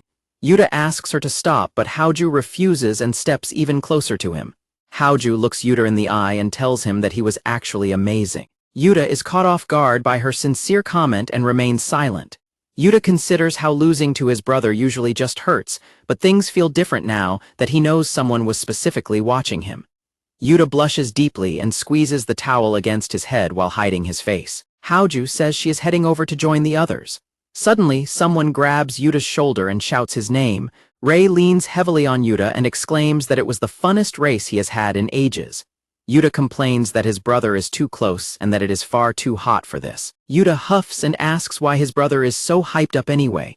Ray suggests they settle things properly next time as they walk together. Ray smiles and notes that he finally understands why Yuta was pushing himself so hard today. Yuta watches his brother with a tired and sweaty expression. Ray watches Haoju and decides that Yuta pushed himself during the race specifically because of her. Ray smirks knowingly and leans on his younger brother. Yuta asks what he is thinking, but Ray just laughs and says it is nothing. Yurara shows Haoju a picture of a new drink on her phone and asks if it looks delicious. Haoju asks what the drink is, and Yurara excitedly tells her it is a caramel cream vanilla choco ice frap. Haoju decides she wants to try it but has trouble saying the long name correctly. Yurara insists they go get one right now. Haoju declares that she wants the drink. Yuta notes that she is not even pronouncing the name right. Haoju begins practicing her order, asking for a medium caramel vanilla choco thingy. Yuta rests his chin on his hand and watches her struggle with a deadpan expression. Yuta asks if he looks like a barista and corrects her pronunciation of the word frap. Haoju ignores his complaint and tries the order again, still getting it wrong. She asks for one more practice round and wonders if Yuta is even listening to her. Yuta tells her to do it herself instead of using him as a practice dummy. Haoju keeps mumbling the ingredients as he turns away. Haoju trails off while trying to remember the word ice. Haoju continues to mumble the word frap under her breath. Haoju tries to place her order with Yuta again, and he shouts for her to stop treating him like an employee. Yurara calls Yuta a softie while the other friends discuss how good the drink looks. Yuta opens the classroom door and is greeted by his classmates. He looks surprised when someone calls out his name. Female classmates crowd around Yuta and praise his cool performance at the sports festival. They express surprise that he is Rai's younger brother and note that he almost won the race. Yuta stands frozen in the middle of the noisy chatter. Takemiya smirks and teases Yuta about his popularity arc finally arriving. Yuta shouts back that nothing of the sort is happening while Murai watches from behind and wishes he were popular too. Yuta watches the girls continue their enthusiastic conversation and wonders what on earth is going on.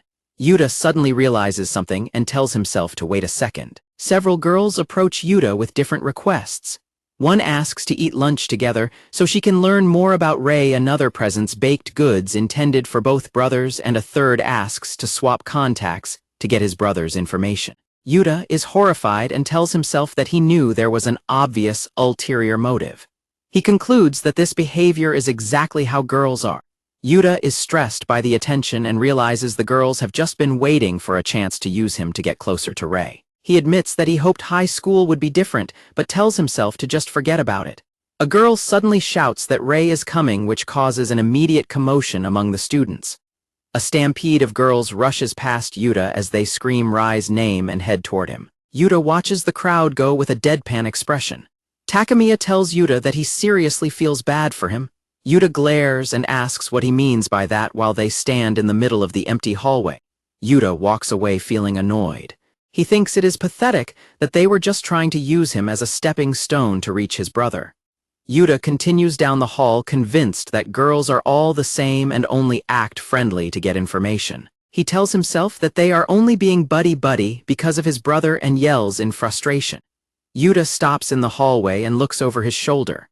Haoju stands in the middle of the hallway and offers Yuta a simple morning greeting. Yuta stares at Haoju in the hall and tells himself to wait a second as they stand facing each other in silence. Yuta tells himself that he was starting to trust Haoju lately, but he now considers her a person of interest. Yuta scoots away in the hallway wondering if she is also one of the girls just trying to use him. Haoju stares at him and offers a morning greeting which causes Yuta to shout in alarm. Haoju explains that she is repeating herself because he didn't answer the first time. Yuta is flustered and asks what she wants. Yuta thinks about how girls are all the same and assumes she is only interested in his brother. Haoju offers another greeting. Yuta blushes and offers a muffled response as he looks away. Haoju gives a warm smile and says good morning. Haoju walks away as Yuta bangs his head against the classroom door questioning what he is doing. The teacher continues his lecture at the front of the classroom while the students take notes. Yuta thinks he has been way too careless lately and writes the definition of deception in his notebook. Yuta reflects on how he let himself get carried away just because Haoju was nice to him. Yuta worries that if it is all a plan to use him, he has fallen right into it. Yuta tells himself he needs to be more on guard even though he suspects Haoju might not be like the girls who only approached him to get to his brother. Haoju tries to speak with Yuta in the hallway, but he claims he has something to do and quickly rushes away. The school bell rings to signal the start of lunch time, and the students excitedly head out from their classrooms. Yuta sits at his desk surrounded by a gloomy aura, thinking about how ridiculously guilty he feels right now. A piece of soda candy suddenly plops down onto the desk in front of Yuta as he sits there lost in thought. Haoju tells him the candy is for him while pointing at it from her seat. Yuta turns his head away and tells her that he does not want it. Haoju mentions the candy is soda-flavored and explains she gave it to him because he always looks happy when he has soda. Yuta is shocked and denies that he acts that way. Haoju says she simply thought he liked that flavor.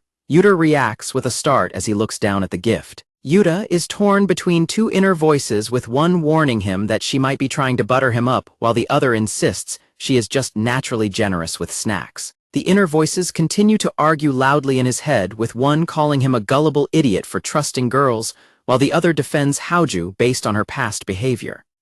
Yuta looks away while resting his chin in his hand, claiming that he does not actually like the candy or anything like that. Haoju appears disappointed and says she understands, admitting she must not have known which flavor he actually prefers. Yuta is struck by a massive wave of guilt as he realizes how his rejection affected her. Yuta reaches out and tightly squeezes the piece of candy in his hand. Yuta slumps over his desk and tells Haoju that she was actually right. Haoju looks back toward him with a confused expression and asks what he means. Yuta remains hunched over at his desk and quietly admits that he does like the candy. Yuta remains hunched over his desk, clutching the soda-flavored candy in his hand. Yuta mumbles a quiet thank you while Haoju sits nearby in silence. Yuta is overwhelmed with frustration and embarrassment as he stays hidden behind his arms. Yuta thinks to himself that being around Haoju always throws him off as he squeezes his hand into a fist. Haoju stands in the hallway with a bright red face and wide eyes, appearing deeply shaken. Yurara rushes up to Haoju and apologizes for the wait, asking if something happened. Haoju quickly denies it and says she was just caught by surprise. Yuta considers the recent events a total mess and decides that he truly needs to stay more on guard in the future. The inner voices in Yuta's head continue to bicker, with one calling him gullible while the other points out he was just overthinking a simple piece of candy. Yuta puts on a determined expression and vows that he will never allow himself to be tricked again. Haoju suddenly appears behind Yuta and offers a morning greeting. Yuta jumps in surprise as a narrator observes that his suffering is likely to continue because he is hopeless. A question arises about whether Haoju knows everyone's favorite flavors. She confirms that she naturally knows what everyone likes. Haoju mentions that Yurara likes strawberry flavor and that she has given her plenty of candies in the past. Haoju continues her list, noting that Takemiya likes grape and Murai prefers orange. Haoju adds that Yuta likes soda and that his second favorite flavor is cola. Yuta is mortified to realize that he was not the only person whose preferences she remembered. Yuta tells Haoju that since she has been giving him candy lately, he wants to return the favor. He asks if there are any specific snacks she has been craving since he hates the feeling of owing anyone. Haoju tells Yuta that he doesn't need to get her anything back because she only gives things because she wants to. Haoju mentions she has been into a new limited-time release Choco Pie lately. Yuta runs between 5 different stores to find the snack and calls himself an idiot for even asking her. Sunlight hits the school building as a conversation begins outside. A girl stands outside the school and confesses to Rei-sama, telling him she has liked him for a long time. Rei apologizes and tells the girl he cannot return her feelings, leading her to thank him as her heart pounds. The girl admits she figured as much, but just wanted to speak her mind, then prepares to ask a follow-up question. The girl asks Rei if it is true that he has never had a girlfriend before. Rei confirms he has never had a girlfriend and stands his ground when the girl asks for the reason. Rei smiles and declares that he loves everyone right now, leaving the girl dazzled. The girl walks away and promises to keep cheering Rei on while he thanks her for her time. At home, Rei lies face down on his sofa in his pajamas and groans about how tired he is. Rei cries into a pillow and calls himself a worthless loser. He admits he cannot let anyone see his messy state because he is shackled by his own perfectionism. Rei imagines a group of girls discovering his true self and screaming that he is the worst and a liar. Rei rolls off the sofa and hits the floor with a thunk, crying out in pain and apologizing to no one in particular. Yuta tells Rei to get out of the way and help clean up, wondering what everyone finds so great about him. Rei rolls around on the floor shouting apologies to his younger brother. Rei lies on the floor and claims he can only clean by turning himself into a mop. Yuta tells him he is just making a bigger mess and orders him to go rest. Yuta observes that the gap between Rei's public persona and his behavior at home is far too extreme. Rei sits on the couch clutching a pillow. Rei explains that he exhausts all his energy trying to be perfect in public. Yuta stares at his brother's saggy blob-like form and thinks he looks like a deformed creature. Rei asks Yuta if he has gotten close with a girl lately since he saw them together recently. Yuta jolts at the sudden question. Yuta shouts that it is not what it looks like, but Rei realizes he mentioned Haoju's name before Yuta did. Yuta panics while Rei worries he said too much. Rei suggests that Yuta should try being more natural, but Yuta immediately rejects the idea. He insists that showing his true self would only turn people off. Rei smiles while resting on a pillow and remarks that everyone has a side they keep hidden from others. Yuta looks at him in surprise. Yuta agrees with Rei's observation just as someone calls out that they are home. Walking outside, Yuta complains about the rising heat. He worries that large insects will soon start appearing just as a bug begins to buzz around his head. Yuta stands in silence with a blank stare as a small insect lands right on top of his head. Yuta reflects on how his fear of insects has only worsened as he grew older. He panics and screams that it is gross, regretting that he even brought up the subject of bugs. Haoju tells Yuta to hold still as she reaches toward his head. Yuta yells in terror while the insect remains perched in his hair. Haoju lifts the tiny creature away and tells Yuta it is gone. Yuta trembles and pants from the fright while the insect flies off. Yuta offers a quiet thank you to Haoju as they stand together. Yuta asks Haoju how she can touch bugs so easily. She admits she isn't good with all of them and mentions that caterpillars are a definite no-go for her. Haoju explains that hard-shelled bugs are fine while giving a thumbs up. Yuta is confused and asks for clarification on what that even means. Haoju notes that Yuta is bad with bugs. Haoju giggles and tells Yuta his fear is actually kind of cute. Yuta begins to blush and stammers in response. Yuta huddles with his bag and wonders why it feels like she is holding a weakness over him. Yuta is mortified and blushes deeply. He imagines her laughing and calling him pathetic for being afraid of insects.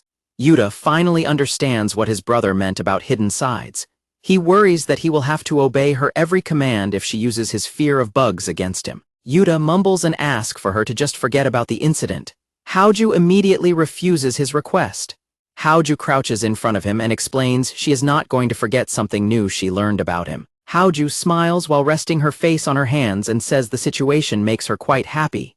Yuta is visibly flustered. The two sit on the floor and stare at each other in silence as Yuta processes the conversation. Yuta asks what she plans to do with the information she has on him. Nearby, their friends watch through a window and wonder if it is time to interrupt.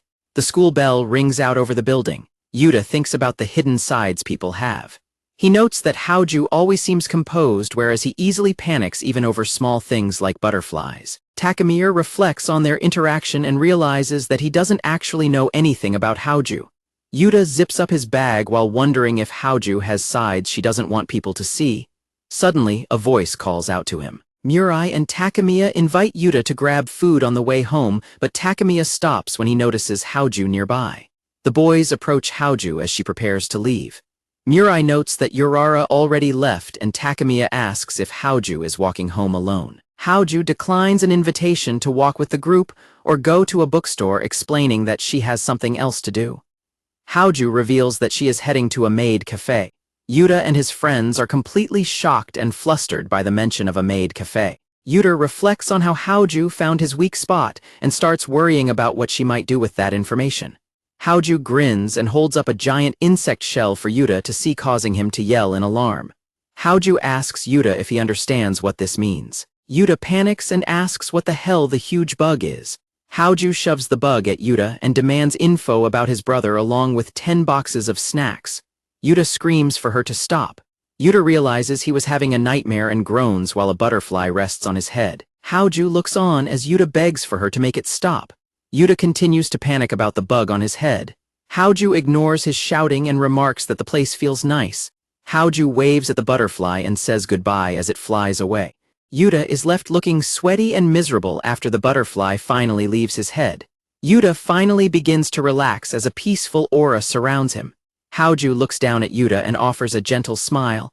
Haoju hums a tune as she walks away from the resting Yuta. The scene shifts to a building labeled Maid Cafe with a sign out front welcoming guests to my Maid. Inside the cafe, several maids move around the room serving customers at their tables. 2 maids named Ayuchi and Yume offer a cheerful greeting welcoming their masters home.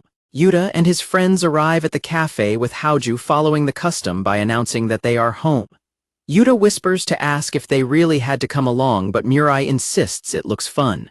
A maid begins leading them to their seats. Haoju looks around the interior while Yuta continues to wonder what she is doing at a place like this. A maid excitedly calls out to Haoju and waves her over, expressing how happy she is that she actually showed up. Yuta and his friends are stunned to realize the maid is actually their classmate, Morikawa-san. Morikawa confirms that she works at the cafe.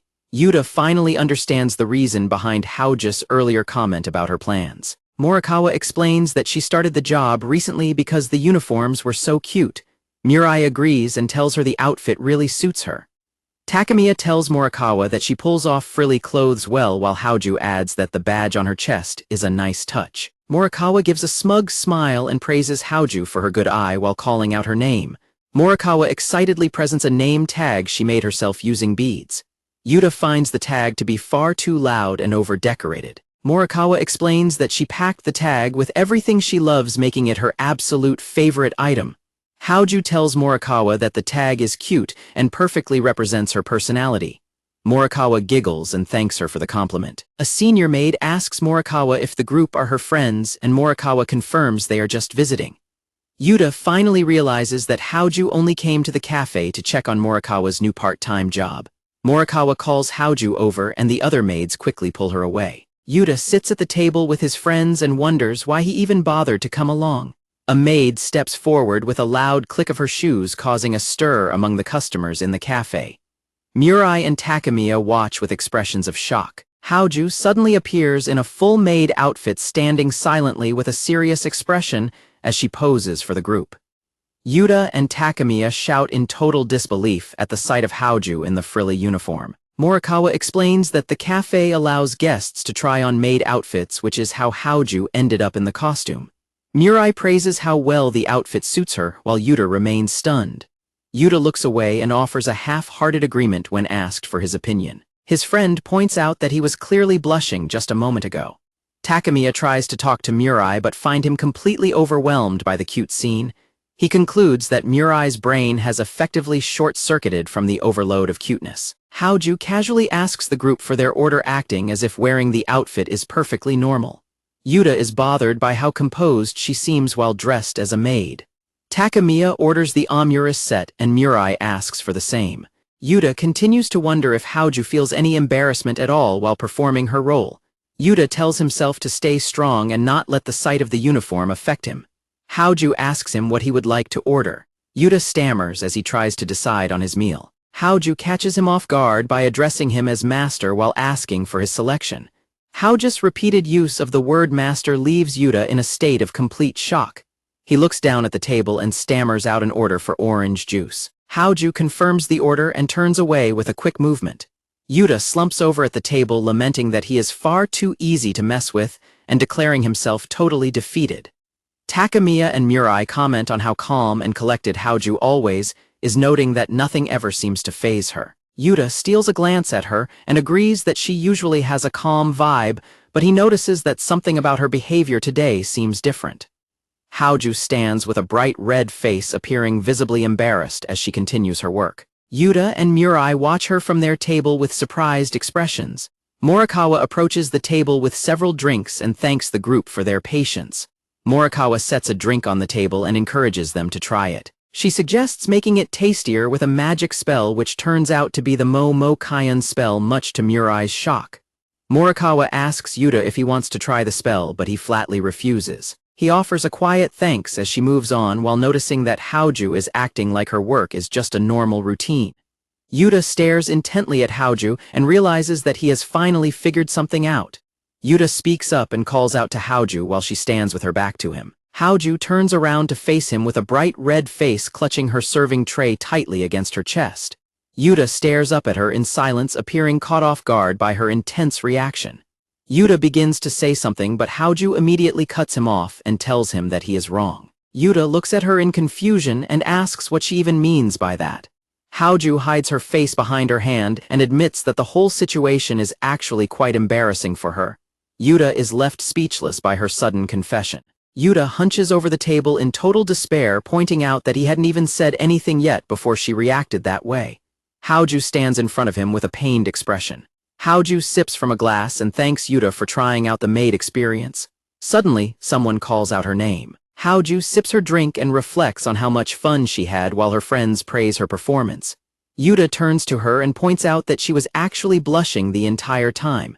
Yuta asks why she even bothered to do it if she was so embarrassed. Haoju replies that she simply wanted to try what Yurara was doing and asks if that's a problem. Haoju explains that when Yurara is happy, she feels happy too. She recalls seeing Yurara's joyful expression while wearing the uniform. Yuta looks at Haoju and thinks to himself that she is a total weirdo. The group sits together at the table enjoying their drinks and snacks. Haoju sips her beverage while Morikawa looks at her handmade tag and the boys chat nearby. Takemiya admits that he kind of understands her reasoning. He then asks Haoju how long she and Morikawa have actually been this close. Haoju begins to explain their relationship when a sudden crash echoes through the cafe. Someone shouts to ask if everyone is okay as objects scatter across the floor. A maid apologizes for bumping into someone while kneeling on the floor to pick up the mess. Yuta and his friends look on in shock as he realizes that Morikawa's precious name tag has been broken. The maid is distraught, noting how hard Yurara worked on the tag. Another maid rushes over to check on the situation while Haoju watches silently from the table. Morikawa tries to play it off with a smile, telling the others not to worry and insisting that it is fine. She offers her own apology as she waves her hands dismissively. Haoju looks back over her shoulder with a sharp, determined expression. Morikawa runs up to Haoju and excitedly tells her that she can try on a maid outfit as well. She asks if Haoju wants to give it a go while holding the clothes out to her. Haoju is surprised and reminds Morikawa that she only came to the cafe today to visit her. Morikawa gets a teary-eyed expression and asks if that means Haoju won't do it. Haoju huffs and gives in, announcing that she will do it after all. Morikawa cheers happily while the other maids giggle at the exchange. Izumi finishes putting on the maid outfit and her friend enthusiastically tells her how cute she looks. Morikawa asks Izumi if she wants to try serving Tono and his friends, but mentions that she has to address the customers as master. Izumi agrees to try it. Izumi practices her new role in front of a mirror, though she stammers nervously as she tries to say the word master. The experience leaves Izumi feeling significantly more embarrassed than she had originally expected. While waiting for their food, Mirai remarks on how both Morikawa and Haoju were incredibly cute in their uniforms. Takemiya is surprised that his friend can say such a thing with a straight face, while Mirai insists he is simply speaking his mind. Yuta watches them with a flat expression. Mirai tells his friends that they were being too stiff and that they really need to relax and have fun in a cafe setting. As Murai performs an energetic pose, Yurara realizes that his friend might actually have no sense of shame at all. Back at school, Yuta yells in frustration while struggling to carry a heavy load of supplies. Yuta regrets choosing the path that goes past the staff room while he tries to balance a stack of boxes and blueprints. A student carrying another box bumps into Yuta and tells him that he arrived at the perfect time to help her. Yuta lets out a tired sigh. Yuta notices that Morikawa has been in a bad mood ever since the day of the Maid cafe. Yurara is seen crying loudly, and her friends confirm that she is clearly feeling depressed. Yuta watches the scene from a distance. Yuta stands outside the home economics room and thinks about how Yurara poured all her effort into a project only for it to fail. Yuta looks into the dark classroom and is shocked to see a figure hunched over at one of the tables. Yuta hears a rustling sound coming from inside the dark classroom and wonders what it could be. He panics and asks himself what the heck is going on, even suspecting that a ghost might be present, until a sharp cutting sound rings through the air. Yuta lets out a loud scream in terror as a figure suddenly drops the cloth covering its head. He is shocked to see that it was actually Haoju sitting there in the dark the whole time. Haoju recognizes Yuta and calmly calls out his name. Yuta continues to freak out and jump back in surprise as he looks at her wearing a large white cloth like a hood. Yuta remains flustered and confused while trying to process the situation. Haoju begins explaining that she is working on a name tag. Haoju confirms she is making a new name tag for Yurara. Yuta asks why she was under the sheet earlier, and she replies that she was just cutting fabric and needed to communicate with the cloth first, a method Yuta finds very strange. Yuta looks at the wide assortment of ribbons, pins, and beads on the table and asks if she gathered everything herself. Haoju explains that she went out to purchase all the materials immediately after school that day. Haoju observes that Yurara has been acting depressed lately. She remembers seeing her friend force a smile back at the Maid cafe and decided that she needed to step in and do something to help. Yuta realizes that Haoju is putting in so much effort because she cares about her friend. He wishes her luck and says he is heading home for the day, and she casually acknowledges his departure. Yuta tells himself that there is no reason for him to stay and help. He is suddenly interrupted by a loud clattering and rolling sound coming from the room behind him. Yuta looks back and sees that Haoju has fallen over and made a complete mess of her supplies. He tells himself to stay sharp and avoid getting further involved with her, fearing that it will only lead to trouble for him. Yuta gives in and rushes back into the room to help. He holds the piece of fabric taut and tells her to just hurry up and cut it, already earning a quiet word of thanks from Haoju. Yuta looks down while they work together and begins to speak up again as he watches her progress. Yuta notices that Haoju looks completely exhausted and worn out. He asks her if she is actually a bit of a ditz because of how poorly she is handling the simple task. Haoju maintains a straight face and insists she is not a ditz, claiming she is simply not dexterous. Yuta points out that it is essentially the same thing as he watches her accidentally prick herself, cut his clothes, and drop her supplies everywhere. Yuta watches Haoju work and notices the intense, serious look in her eyes. He reflects on how he ended up helping her despite his earlier intention to just leave.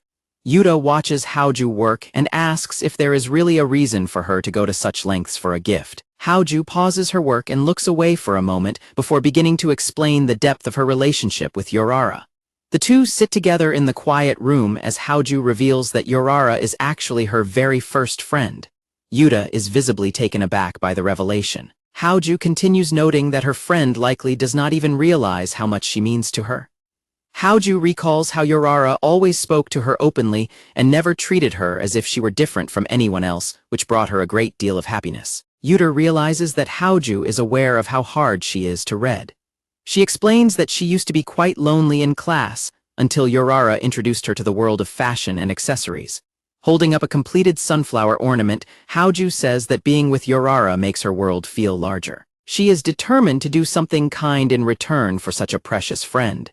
Yuta watches her and realizes this is the first time he has ever heard Haoju speak so passionately about her feelings. Yuta admits to himself that he previously assumed she was too easygoing to care deeply about other people. As they continue their work, Yuta concludes that Haoju is a much different person than he originally imagined. The following morning, Yuta opens his school locker and finds a decorated gift bag addressed specifically to him. Murai and Takamiya immediately notice the gift and begin teasing Yuta about his sudden peak in popularity. Yuta reads the note attached to the bag which asks him to eat the snack made with love, but then includes a postscript asking for his brother's phone number. Yuta is furious at being used again and rips the note into tiny pieces. He stomps away in a rage while his friends watch him with concern. Yuta fumes about the terrible start to his morning and complains that he hates gifts with ulterior motives. He scoffs at the idea that the snack was made with any real love. Yuta reflects on how empty and meaningless some gifts can feel. He remembers Haoju explaining her sincere desire to make something special for Yurara. While walking through the school hallway, Yuta wonders if Haoju will actually be able to present her gift properly. Yuta suddenly shouts that he doesn't actually care about the situation while clutching his head in embarrassment. Yuta carries another massive box of supplies through the hall and notes that there are even more materials this time. He spots Haoju working through the window of the classroom. Yuta enters the room with a loud clatter and drops some of his books. Haoju stops her work and acknowledges his presence. Haoju hands Yuta a guide on classic literature. Yuta asks what she is doing and notices that she is still working on the name tag despite it looking finished already. Haoju admits that she decided she could make the gift even cuter than before.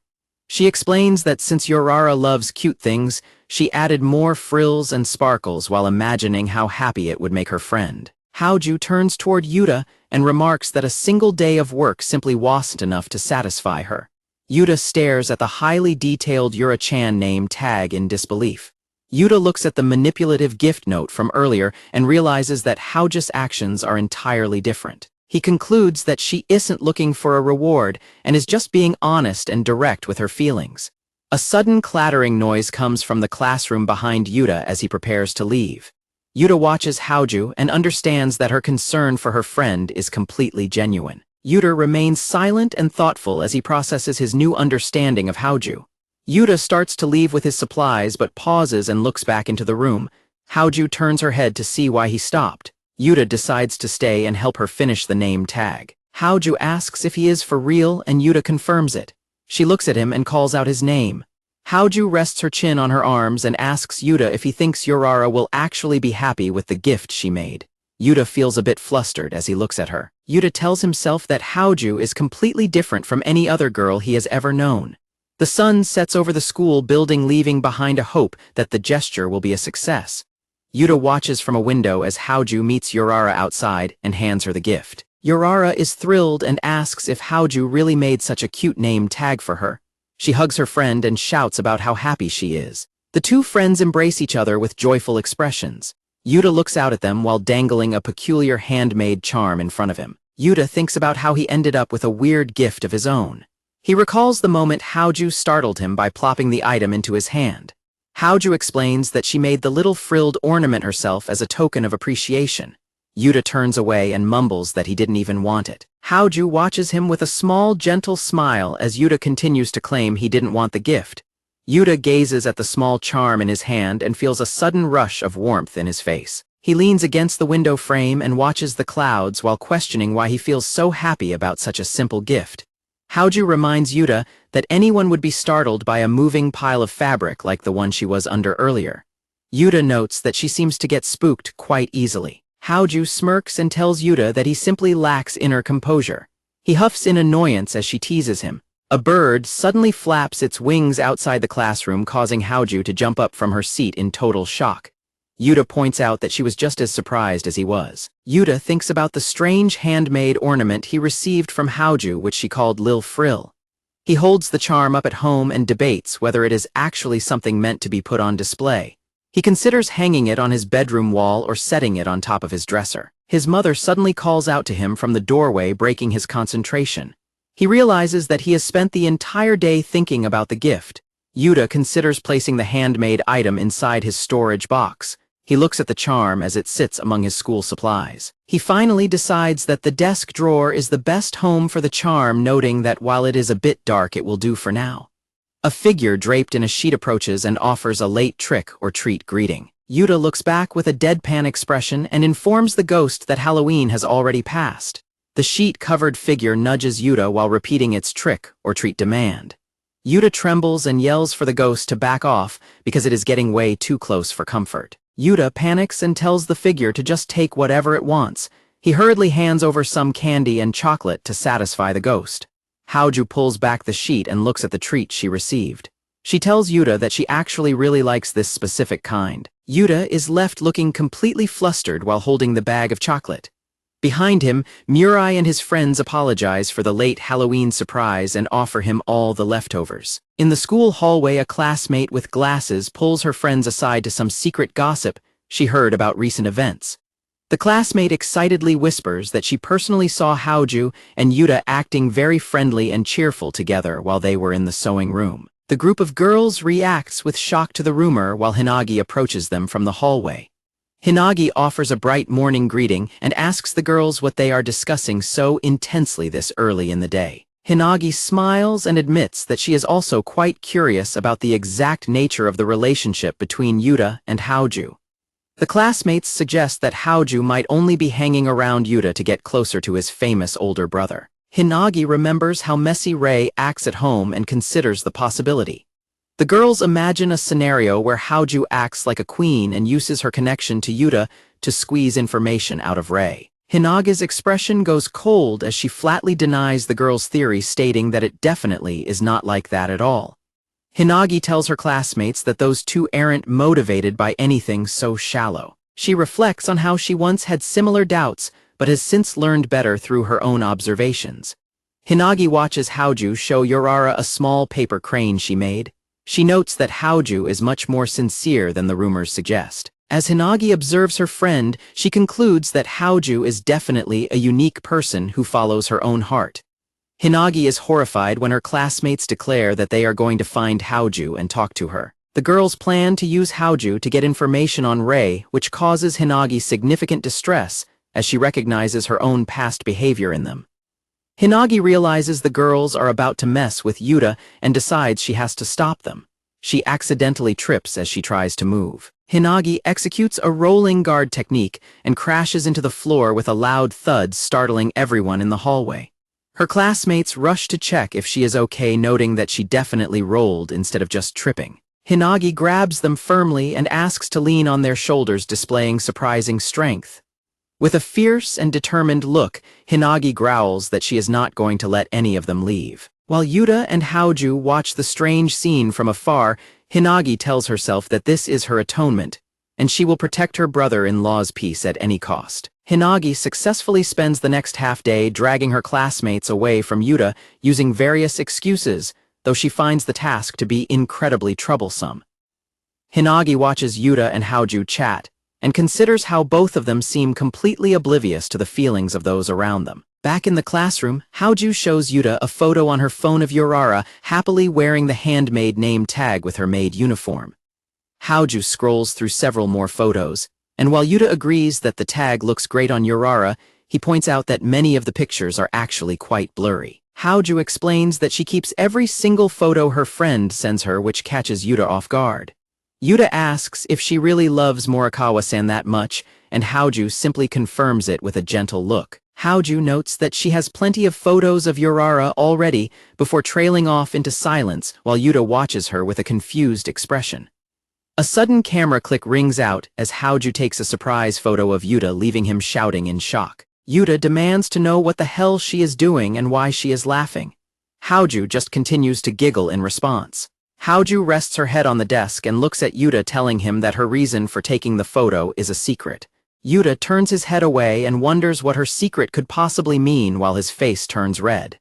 Hinagi finds the interaction between the two so sweet that it causes her physical pain. She realizes why the other girls were curious about Haoju and assumes things are progressing between them as she acts like a detective. Meanwhile, Haoju offers the photo to Yuta, who loudly rejects it. Haoju prepares to send the file but suddenly realizes that she still does not have Yuta's contact information. Yuta reacts with a sudden jolt. Hinagi is surprised that they haven't swapped info yet, but she grins and decides to simply enjoy watching the moment unfold from a distance. Haoju looks directly at Yuta and explains that she cannot send him any of the photos unless he asks his contact details with her. Yuta is frozen in shock and stammers as he tries to find a response. Hinagi watches him with a focused gaze from the doorway. Yuta continues to struggle for words while Haoju waits patiently for his answer. Yuta abruptly excuses himself, saying he needs to go buy a drink, and quickly leaves the room while Haoju looks after him in silence. A bottle of tea drops down into the collection bin of a vending machine with a loud clatter. Yuta hunches over the machine looking dejected. Suddenly, a voice from behind asks him what that whole scene earlier was about. Yuta turns around and lets out a surprised sound when he sees Hasegawa standing right there. Hinagi calls him rude for his reaction and explains she only came to check on him because he was acting so strange. She mentions she thought they were finally exchanging contacts since they are so close, and Yuta is mortified to realize she had been watching them the whole time. Yuta looks away and tightly grips his bottle. He claims that it is not what she thinks, but he has simply decided not to give his contact information to girls. Yuta explains to Hinagi that he has never had a good experience sharing his contact information with girls. Hinagi repeats the word girls in surprise at his blunt statement. Yuta continues by saying that he has always been used by them as they stand together near the vending machine. Hinagi looks away and considers his words while wondering about a potential exception to his rule. Hinagi speaks up and asks if that feeling includes Haoju as well. Yuta stands with his back to Hinagi and gives his bottle of tea a hard squeeze. Yuta admits that he doesn't actually know the answer to her question. The school morning begins with the sound of students chatting and exchanging greetings in the hallways and classrooms. Haoju approaches Yuta at his desk and offers a morning greeting. Yuta keeps his head down and mumbles a quiet response back to her. A heavy silence fills the space between the two as other students move around the classroom. Haoju looks back at Yuta while an awkward atmosphere settles over them. Inside a restroom stall, Haoju breathes heavily while clutching a small object close to her face. Haoju leans back and sighs with relief, declaring that the moment is refreshing and calling it her reason for living while holding a handmade bookmark case. Haoju takes another sniff of the item and mentions that she didn't get to see Rei much today. Outside the restroom, two girls hear strange noises coming from inside and worry that a ghost might be haunting the building. In the classroom, Morikawa shows a friend a crane she made from candy wrappers and says she plans to give it to Yuta. Morikawa has a sudden idea and suggests making many paper cranes because having just one would be lonely. Haoju watches as her friend gets to work on the origami. She thinks to herself that Yuta is going to be incredibly happy when he eventually sees the finished gifts. Another friend joins in and offers to help make some as well. Morikawa chirps about how much fun they are having while they work together. Yuta stares down at his desk in total confusion and asks himself what the objects even are. A small group of paper cranes sits neatly on the corner of his desk. Yuta wonders who could have left them there for him to find. Yuta looks over at Haoju as she stands nearby. Haoju gives a smug smirk and explains that she and Yurara made the cranes themselves. She claims that she has been overflowing with creative energy lately, and Yuta replies that he had already guessed as much. During physical education, a basketball bounces off the rim before miraculously swishing through the net. Hinagi turns around with a surprised look on her face after witnessing the unexpected shot. Hinagi rushes up to Yuta and repeatedly tells him that she saw what happened. She continues to bounce around him and asks if he saw it too while Yuta looks away and wonders why she is bothering him. Autumn leaves blow across the ground as the school day ends and the students head home. Hinagi walks alone through the quiet street with her school bag. Hinagi stops and crouches down by the side of a building. She reaches out and carefully picks up a fallen maple leaf from the ground. Hinagi looks at the leaf in her hand and lets out a small, gentle smile. Hinagi holds the autumn leaf out toward Yuta, catching him completely by surprise. Hinagi offers the leaf to Yuta as a gift. He looks at her with a skeptical expression and asks what she is even doing. Hinagi lets out a cheerful laugh as the two of them continue their walk home together. Hinagi tells Yuta that talking with him is always fun and begins to suggest a future plan. Yuta points out that he has reached his turn, which disappoints Hinagi because she wanted to keep the conversation going.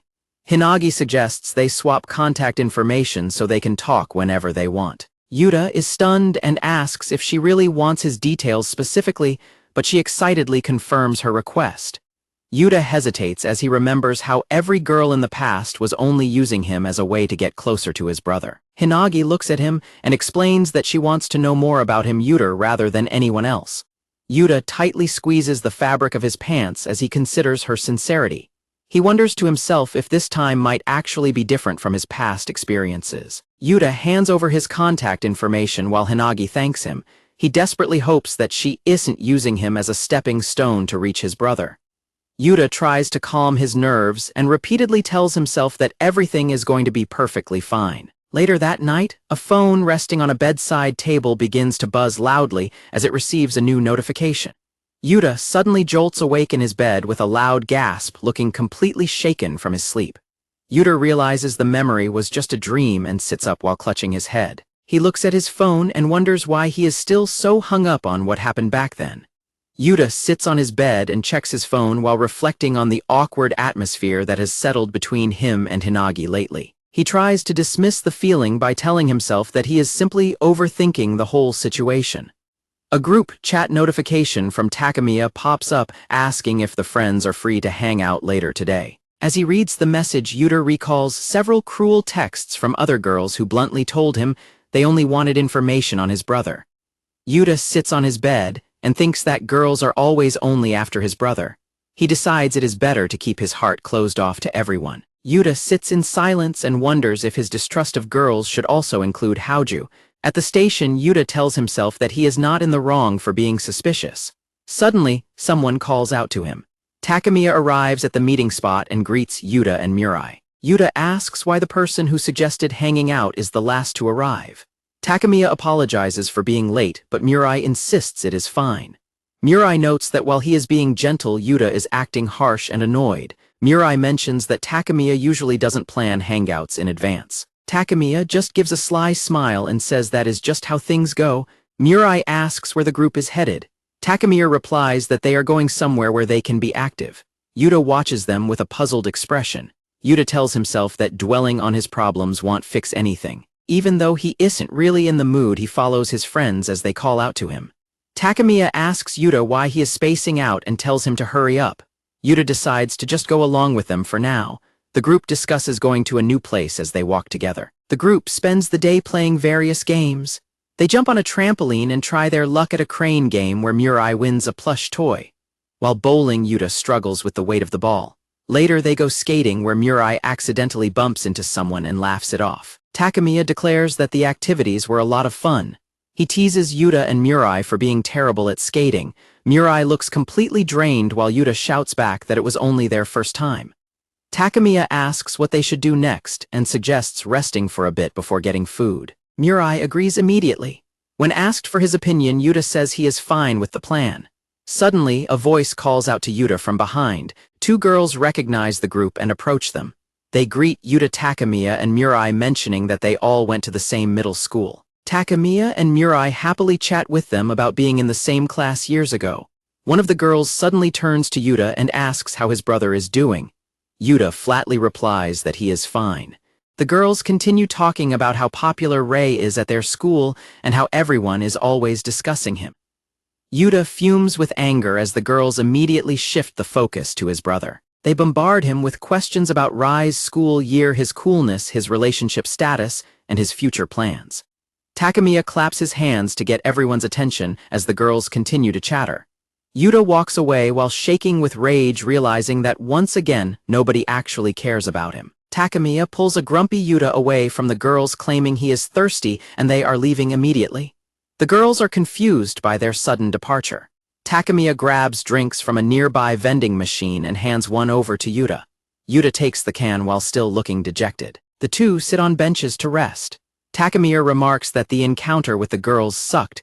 Yuta laments that even after all this time, everyone is still only interested in his older brother. Takemiya smirks and says he is used to Yuta getting tangled up with weird girls. Yuta tells his friend to shut up.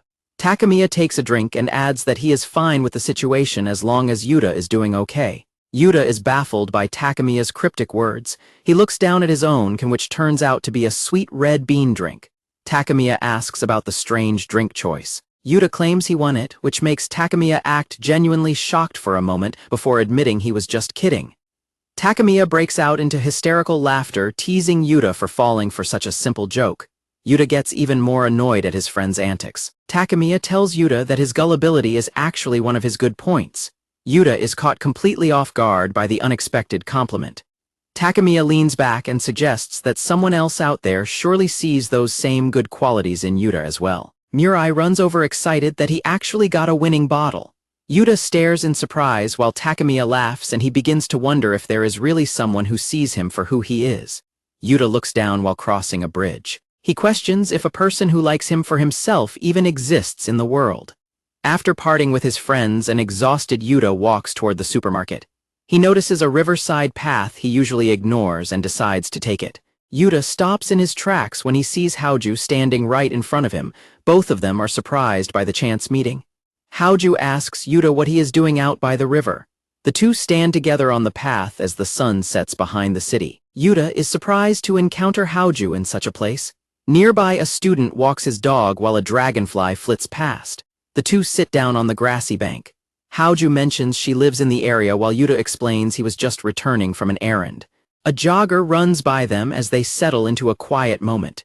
Yuta feels a heavy sense of awkwardness and tightly squeezes his hands together. He wonders how he was ever able to talk to her normally before this. Haoju suddenly calls out to him and points toward the sky, urging him to look at something. Lying back on the grass, Haoju claims a cloud looks like a dog. Yuta argues it looks more like a cat, but Haoju insists he tilt his head 90 degrees to see her perspective. Yuta flatly refuses to do so. Yuta jolts in surprise when he notices something stuck in Haoju's hair. He hesitantly points out that there is something on her head. Yuta lets out a small laugh and reaches over to brush the leaves from Haoju's hair. Haoju is pleased that she finally managed to make him laugh. As the sun begins to set, the two sit together in silence. Haoju admits she was worried because he has seemed depressed lately. Yuta turns toward her in shock and asks exactly who she was worried about.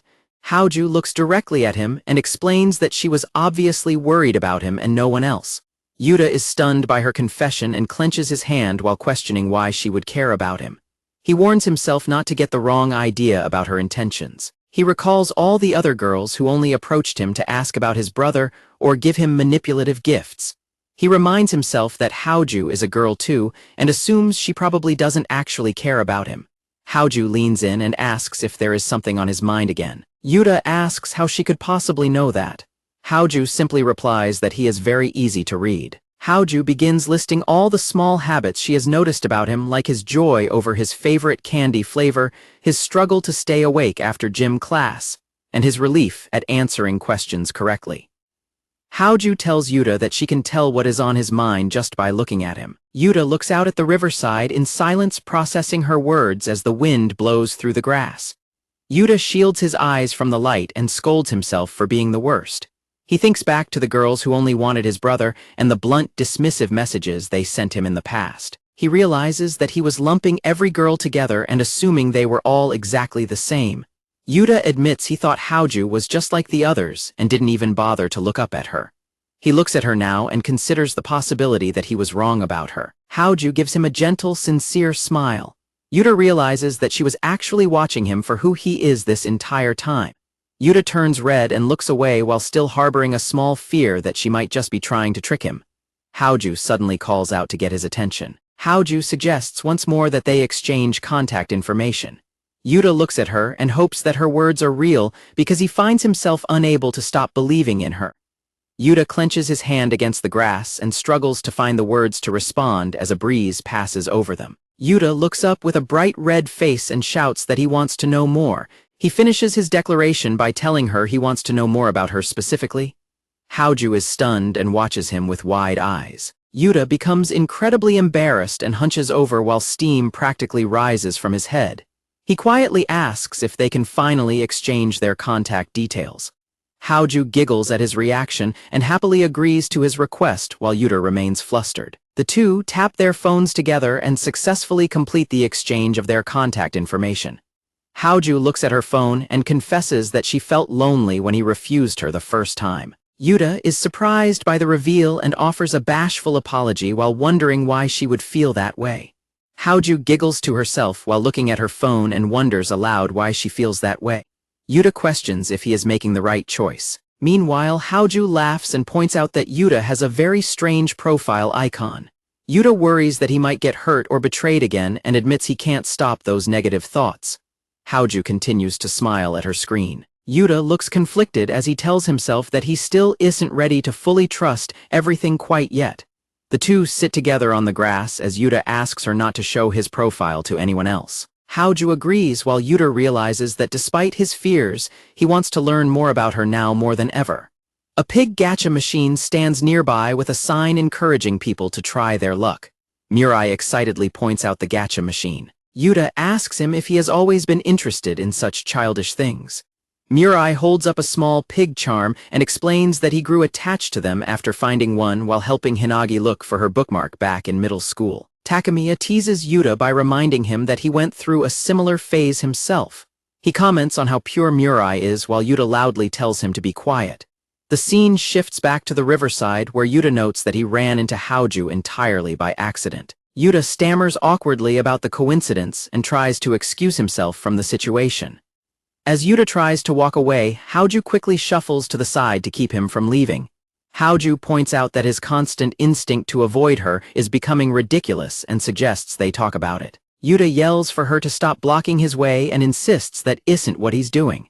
Haoju ignores his protests and points toward a spot for them to sit down. Yuta starts to object but finds himself trailing off. Yuta fidgets nervously as an awkward atmosphere settles between the two of them. He struggles to find something to say as they stand together. Yuta watches as Haoju rustles through the grass near the riverbank.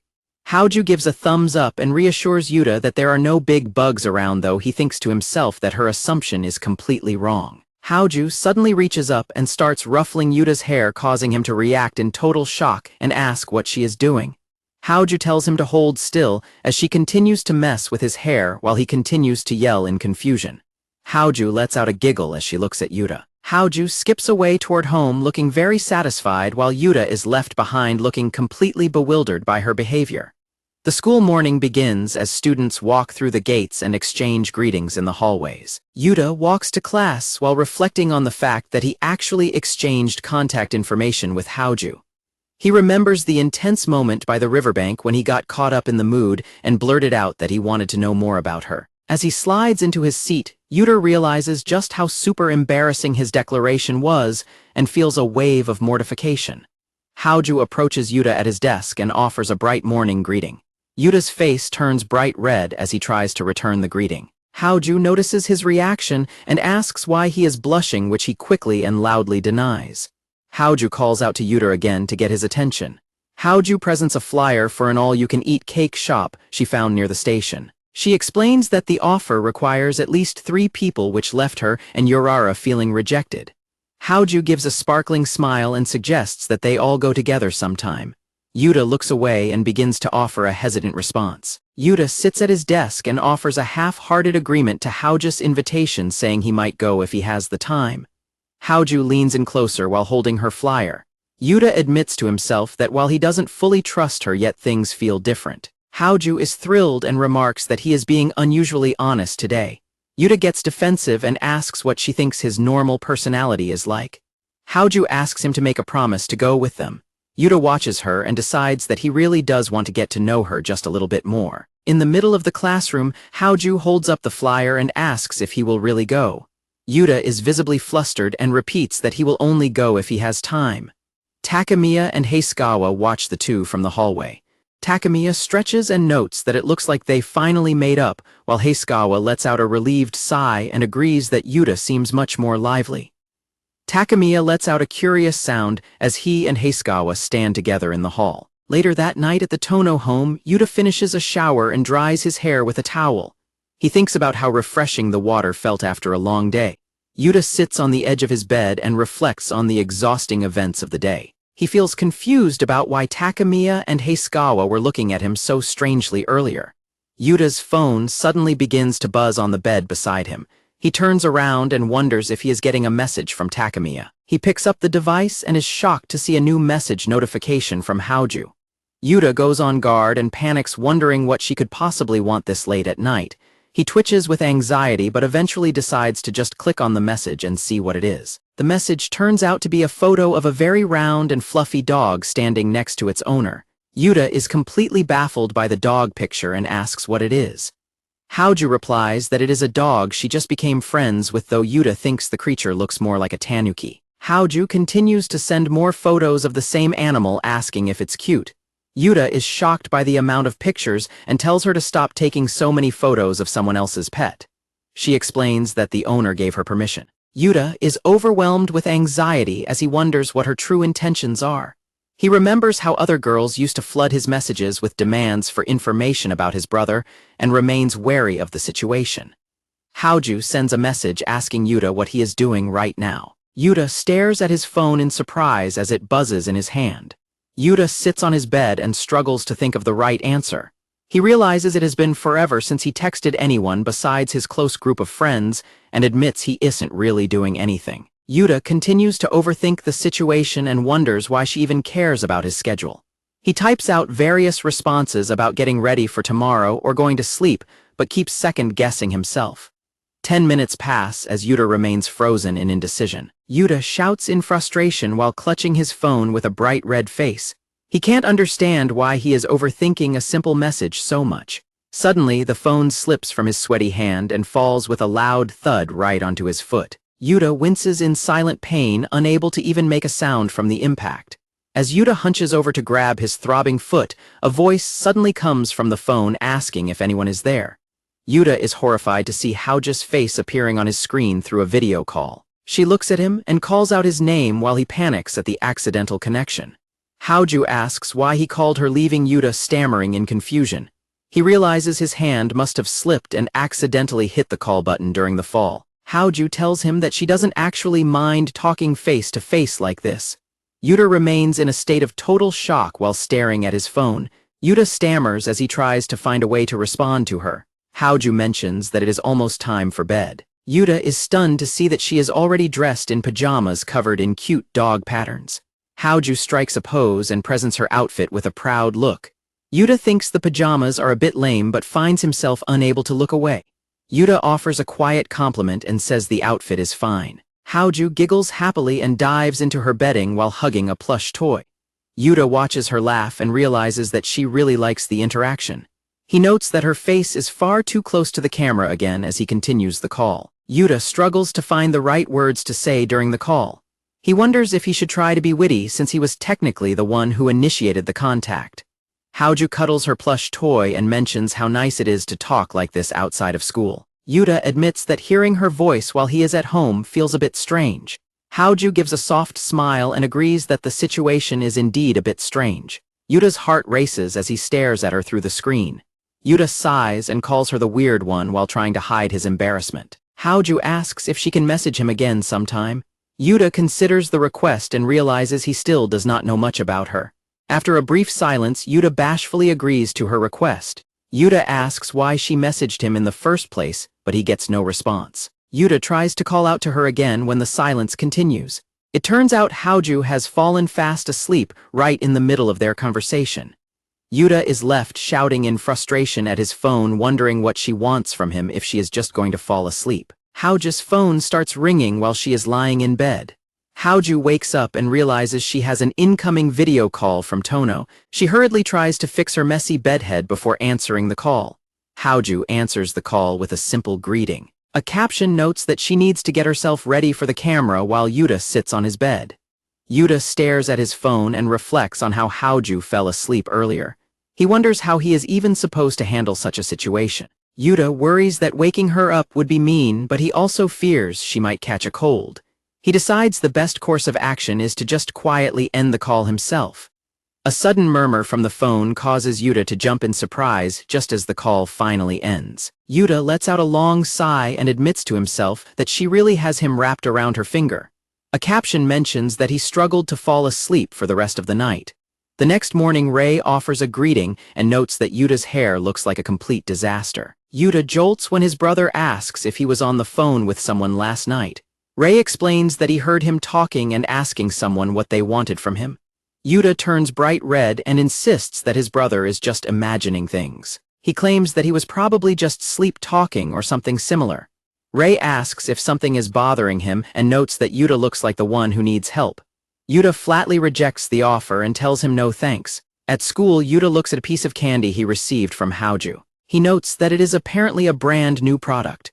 Yuta begins a taste test by rustling the paper wrapper and popping the candy into his mouth. He suddenly stops chewing and looks surprised by the flavor. Haoju quietly creeps up right next to Yuta while he is eating. Haoju leans in and stares intensely at Yuta from a very short distance. Yuta looks back at her with a flustered expression. Haoju looks directly at him and asks if the candy is actually good. A caption explains that she was simply happy to something tasty with him. Yuta mumbles an agreement while thinking that his reaction was way too obvious and embarrassing. Haoju calls out to Tono, catching him by surprise. Haoju notes that Yuta's hair looks different today. He bashfully explains that he didn't try anything new, but his bedhead simply wouldn't go away. Haoju finds his messy hair amusing and starts poking it with a stick while laughing at the weird shape. Yuta gets annoyed and shouts for them to quit staring and laughing, insisting that he isn't a toy. On another day, Yuta points out that Haoju has bedhead. She tries to play it off as an intentional style choice for the day before quickly excusing herself. Haoju pauses after walking away and begins frantically patting her hair down to fix the mess. Haoju returns with a red face and asks if it is fixed. Yuta notes that it was definitely bedhead after all. Haoju explains that Yurara helped her fix it and thanks her friend. Yurara begs Izumi to teach her how to study, wailing loudly in desperation. Yurara clings to Haoju and cries that she's going to end up in remedial classes at this rate. Yuta watches the dramatic scene from the doorway.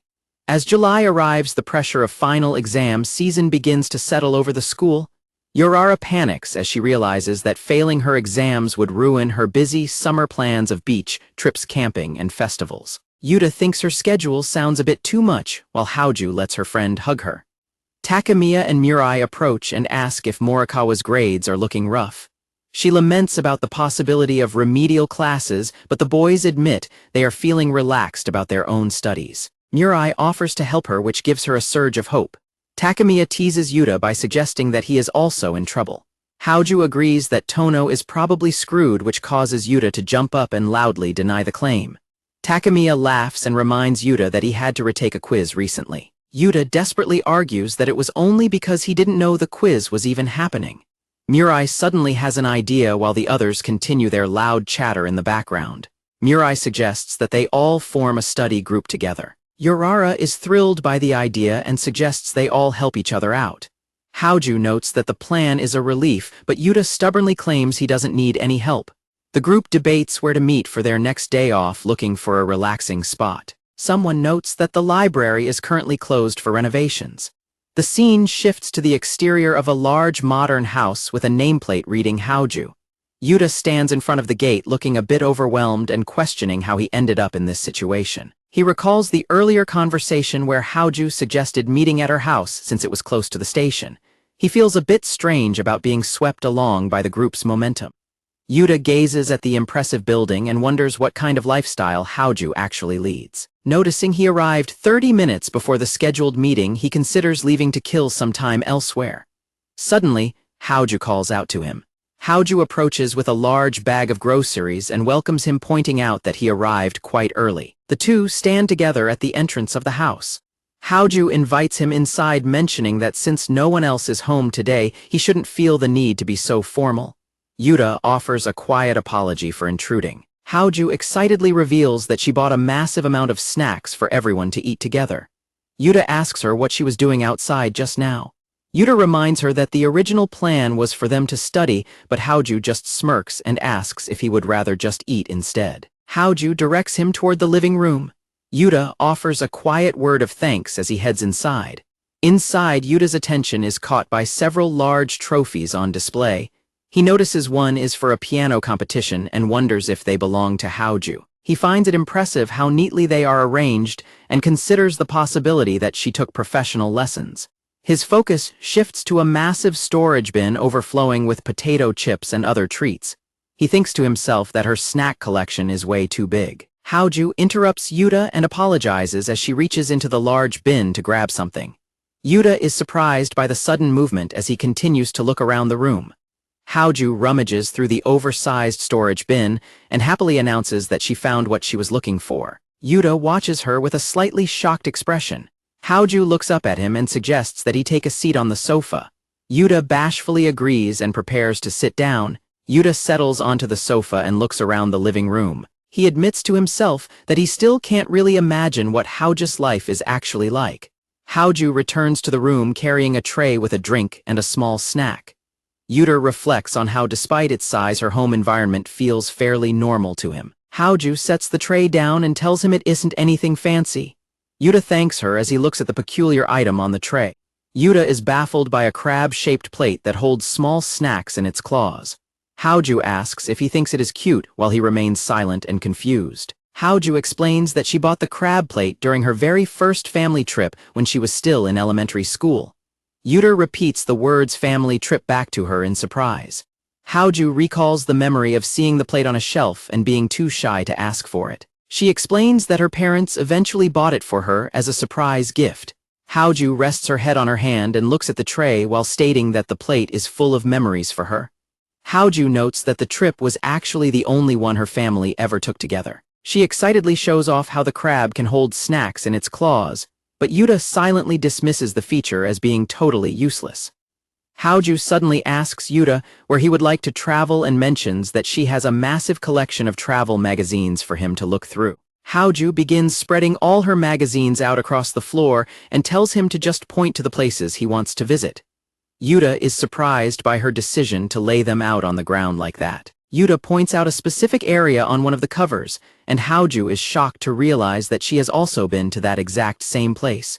Yurara wonders if she is actually some kind of travel expert. Yurara explains that his own parents are quite outdoorsy and enjoy going on trips as well. Haoju is impressed by the revelation as she listens to him talk. Haoju smiles and comments that traveling with family sounds like a nice experience. Haoju becomes animated, declaring that if she ever went on a trip, she would want to spend the entire time eating various delicious foods. Yurara watches her with a slightly weary look. As Haoju happily browses through her travel magazines, Yurara sits on the sofa and observes her. He realizes that seeing her in this relaxed state gives him a new perspective on her. Yurara continues to watch her while sipping his drink, thinking that she really does seem different in person. Yurara tells Haoju that he hopes she can go on a trip with her family again soon. Haoju stops reading and looks at him in surprise. Haoju looks back down at her magazine with a soft, knowing smile. She agrees and thinks to herself that Yurara is actually quite easy to read. Haoju admits that she has never actually planned a trip for herself before. She suddenly pauses and turns back toward Yurara. Leaning in with a gentle expression, Haoju tells Yurara that she would feel very safe if she went on a trip with him. Yurara is struck by her words and feels a sudden rush of heat in his face as he struggles to find a response. Yurara recoils on the sofa in total panic, wondering why the conversation suddenly shifted to the two of them traveling together. Haoju simply watches him with a confused look. The rest of the study group finally arrives at the house and finds Yurara already inside. A caption notes that despite everything, Yurara still finds Haoju impossible to figure out. The clouds drift across the sky as the afternoon moves forward. As the boys walk home later, Mirai exclaims that Haoju's house is incredible. Takemiya admits he was super nervous because he rarely visits other people's homes, but he enjoyed the large space. Yurara looks skeptical as he recalls the group spending the day eating snacks and playing card games. He questions whether they actually managed to study at all during the meetup. Takemiya and Mirai a brief silent look before Takemiya insists that they definitely studied. Yurara calls them out on their obvious hesitation. Yurara's friend suggests hanging out somewhere else next time. He asks if Yurara is taking the bus and if he has enough time. Yurara checks his pockets to see. Yurara stops and tells his friends that he cannot find his phone. The group is confused by the sudden realization.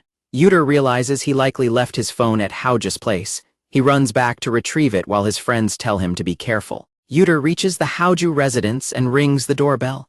He wonders why he is always so forgetful. The door opens and Yurara explains that he came back because he left his phone inside.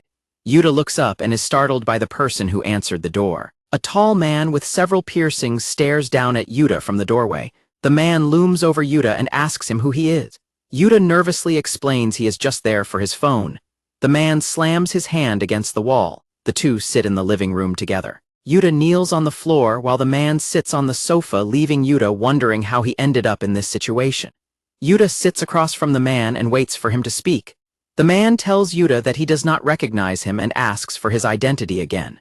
Yurara struggles to find his words. Yurara thinks to himself that the man is huge, scary, and looks rough. Yuta introduces himself as Haoju's classmate. The man reacts to the name and begins to stand up. The man slams a notebook and a pen onto the table. Yuta yells in surprise at the loud noise. The man leans in close and tells Yuta to listen up. Yuta is completely terrified and wonders if he will even make it out of the house alive. The man asks if Yuta's name is Tono Yaosuke. Yuta corrects him, saying it is Yuta. The man notes that Yuta was using Haoju-san's house for a study session earlier that day. Yuta feels incredibly cramped as the man nudges closer and asks for the details. The man gives Yuta an intense stare and asks if it was just the two of them alone. Yuta panics and shouts that there were actually 3 other people there as well. The man says he gets the gist of the situation. He slams his hand onto the notebook and continues his questioning. Yuta is completely drained after being grilled about every detail. He watches as the man happily writes in his notebook and thanks Yaohei-kun for the information. Yuta tiredly corrects his name once again while wondering who this person actually is. Yuta watches the man and realizes he can't tell what he is thinking. He thinks the man's unreadable expression feels strangely familiar. The man notices the staring and asks what is wrong. Yuta notices a large case standing in the corner of the room. Yuta points at the case and asks what it is. The man explains that it is his guitar. Yuta asks if the man plays music. The man replies that he is currently in a band at his college. Yuta is genuinely impressed and tells him that being in a band is awesome. The man blushes and gives a smug smile, telling Yuta he did nothing wrong. Yuta is caught off guard by the sudden shift in mood and offers a confused apology. Yuta stares at the man and realizes he is fishing for more compliments. He thinks the man's vibe is totally bizarre as the man stands there looking deeply moved by the praise. Haoju enters the room and asks if her big brother is already back home. Yuta is stunned by the revelation and asks about the big brother comment. The man turns to Haoju and tells her that he is home. The man apologizes for the late introduction. He introduces himself as Hizuki Haoju and confirms that he is Izumi's older brother. Yuta reflects on the fact that he always assumed Haoju was an only child. Hizuki hands over some souvenirs he bought, including custard cakes and marshmallows. Izumi blushes and offers a word of thanks as she accepts the souvenirs from her brother. Hizuki watches her with a small, quiet smile. Yuta asks Hizuki if this is his first trip back home in a while. Hizuki flatly replies that it has only been 3 days since he was last there. Yuta flops over in complete disbelief at the short amount of time. Hizuki explains that he lives on his own now because of college. He mentions that he still makes sure to come back home whenever their parents are going to be late. Hizuki looks dejected as he admits that he would honestly come back home every single day if he was able to. Yuta thinks that doing so would completely defeat the point of living alone in the first place. Yuta watches as Hizuki mopes by the door and then begins cleaning up snack wrappers after Izumi. He realizes that the man is just a massive sister complex, and that is why he was so wary of Yuta earlier. Izumi mentions that despite his behavior, she is always happy when he comes back. Hizuki claims that it is dangerous for Izumi to be left alone. When Yuta asks why, Hizuki points directly at him and asks what she would do if a weirdo suddenly showed up. Yuta is horrified to realize that he is the weirdo Hizuki is referring to. Izumi asks Yuta why he is even here in the first place. Yuta explains that he forgot his phone earlier. Hizuki offers to call it so they can find it easily, which Yuta agrees would be a big help. Izumi tells them to wait there for a moment while she goes to grab her own phone to make the call. Left alone with Hizuki, Yuta feels the tension return. Hizuki turns toward him and asks if he is actually close with Izumi. Hizuki notes that having someone's contact information usually means they are pretty close friends. Yuta looks away bashfully as he listens. Yuta stammers that it isn't like they are especially close or anything. Hizuki leans in close with a menacing expression and asks why he still came over then. Yuta lets out a small yelp of terror. Hizuki remarks that Izumi has always had a hard time articulating her feelings. Yuta looks up in surprise at the insight into her personality. Hizuki continues by saying that she used to really struggle with expressing herself, even though she is starting to get a little better at it now. Hizuki mentions that people tend to misunderstand Izumi a lot because of her reserved nature. In the background, Izumi looks at her phone with a small private smile. Hizuki looks directly at Yuta and addresses him as Yutaro-kun. He tells him that there is something he wants to ask. Hizuki looks directly at Yuta and asks what he thinks of Izumi. Yuta is caught off guard by the blunt question. Yuta stammers and struggles to find the right words while Hazuki leans in closer waiting for a serious response. Yuta feels the pressure of the intense gaze as he tries to formulate an answer. Yuta looks down with a red face and admits that he often doubts himself over small things because he lacks self-confidence. However, he looks up with determination and declares that he thinks Izumi is absolutely amazing. Yuta reflects on how Hauju's words and actions always seem to cut straight to the heart of any matter. He recalls the time she told him that he was still himself regardless of others. Those words gave him a necessary push and made him realize that she sometimes shines with a dazzling brightness. Yuta tells Hazuki that is everything on his mind right now. He continues to blush while the older brother listens in silence. Yuta thinks to himself that he wants to find the strength to face her more earnestly. Unbeknownst to him, Izumi is sitting just outside the door in the hallway listening to every word of his confession. Hazuki turns away with a visible blush and simply notes that he understands the situation now. Yuta is completely baffled and loudly asks why the older brother is the one blushing. Hazuki awkwardly clears his throat to regain his composure. Hazuki holds out Yuta's phone to return it. Yuta is still flustered as he reaches for his device. Hazuki gives a kind smile and suggests that they should talk again whenever they have more time available. Yuta looks back at him with a puzzled expression. As he walks away from the house, Yuta wonders why they need to talk later and why Hazuki had his phone in the first place. Inside, Hazuki calls out to Izumi to get her attention. Hazuki informs Izumi that Yuta is finally heading home. Izumi looks away with a bright red face and quietly acknowledges the information. Hazuki glares at Yuta's retreating figure in the distance and thinks that their next conversation will likely be a very long one. A caption mentions the depth of his brotherly love. Hazuki prepares to return to his own home after his brief visit. Hazuki looks down at the phone left behind on the sofa after Yuta's departure. He considers the various phones belonging to his family members and realizes this masculine-style device does not belong to any of them. The doorbell rings, suddenly pulling Hazuki's attention away from the mysterious phone. While walking back, Yuta gets a nagging feeling that something is slightly off about his current situation. Yuta reflects on his interactions and concludes that Izumi and her brother are remarkably similar. Both Hauju siblings lean in close to Yuta and demand to know exactly how they are alike.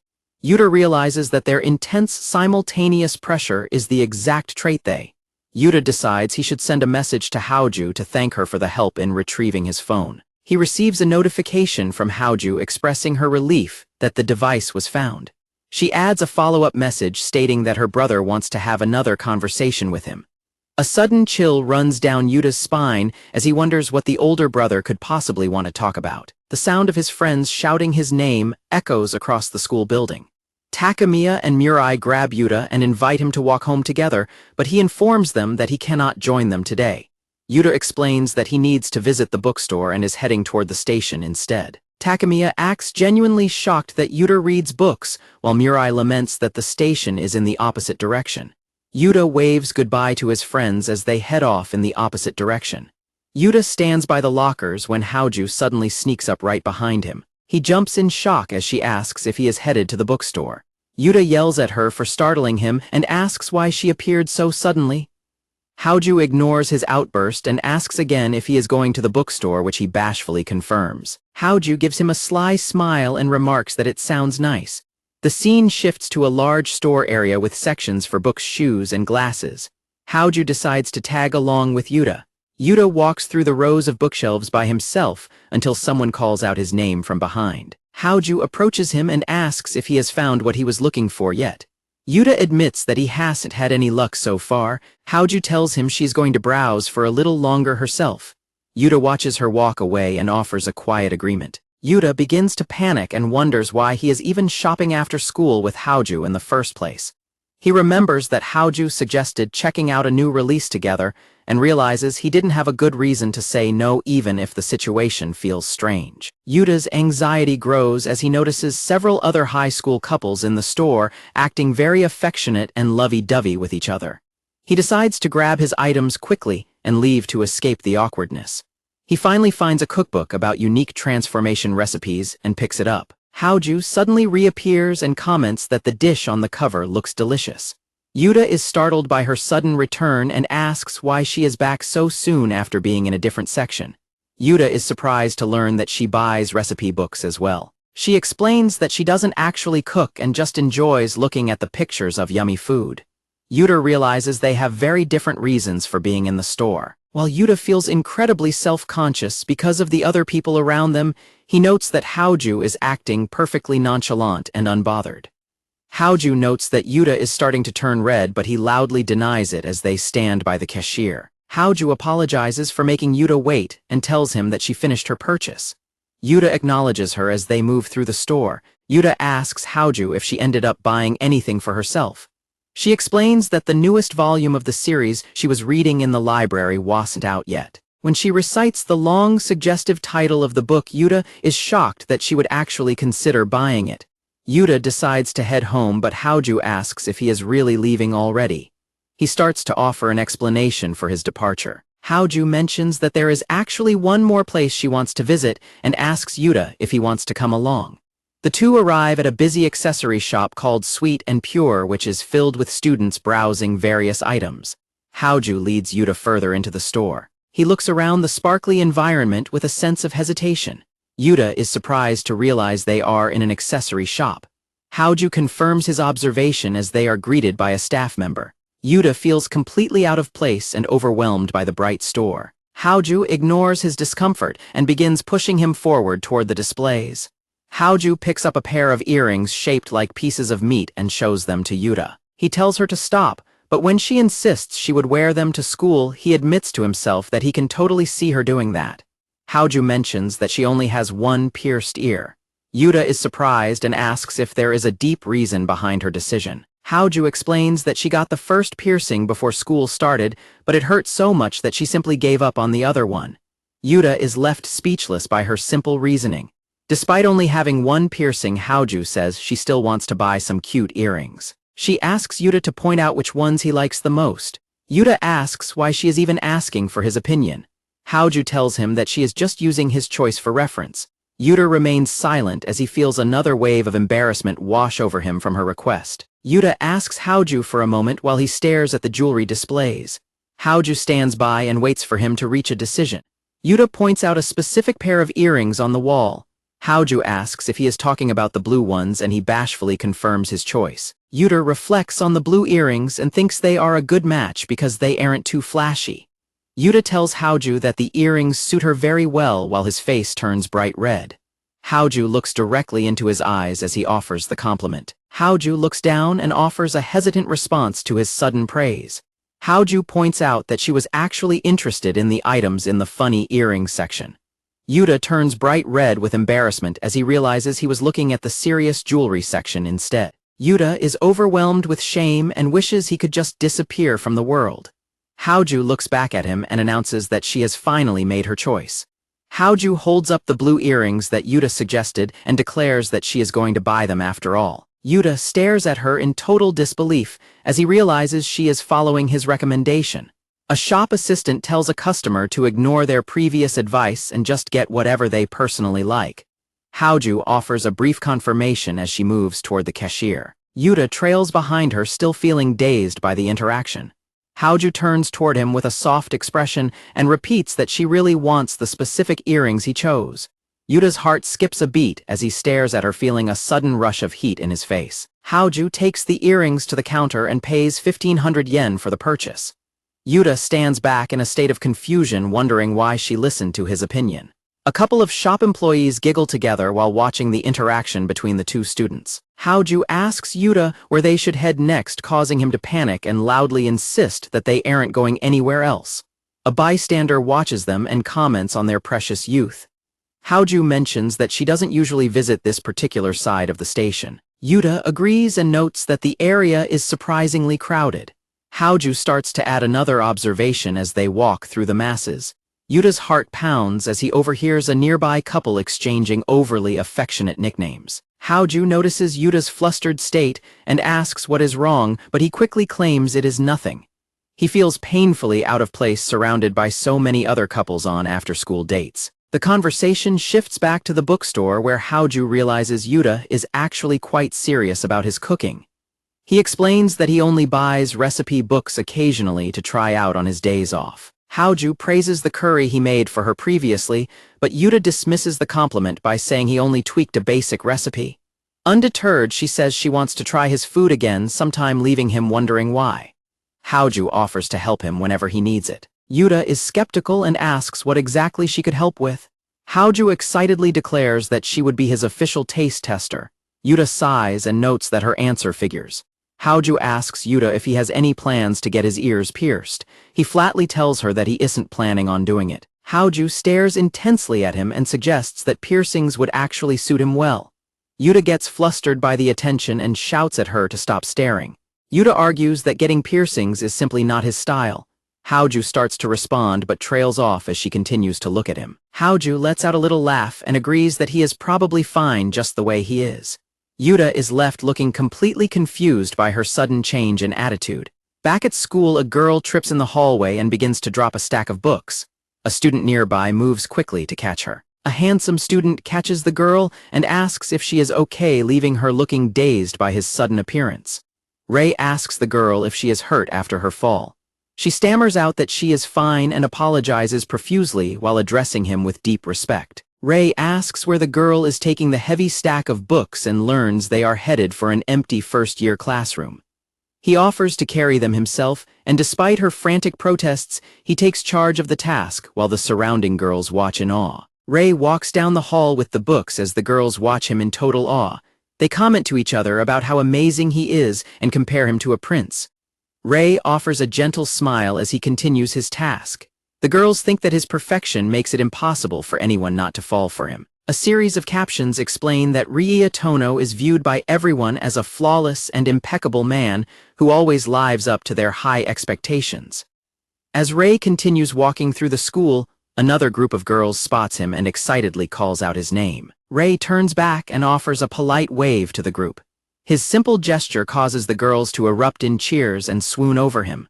Ray thinks to himself that all the worship and attention he receives is starting to feel a bit too excessive. Ray reflects on the situation and realizes he never actually said the incredibly cheesy things the girls are imagining. He admits that he was secretly freaking out and shivering with anxiety during the interaction. Ray admits to himself that his true personality is nothing like the composed prince persona he projects. He feels a sense of guilt for deceiving everyone around him. Ray accepts that he is the one who chose to live this kind of life. He continues to put on a smile and wave to his admirers as he walks away. Ray looks out a window and wonders if he is really satisfied with continuing to act this way forever.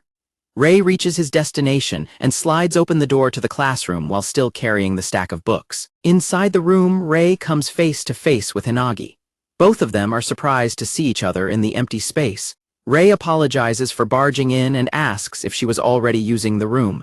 Hinagi explains that she was just there to drop off some handouts as well. Hinagi is completely starstruck to see Ray in person.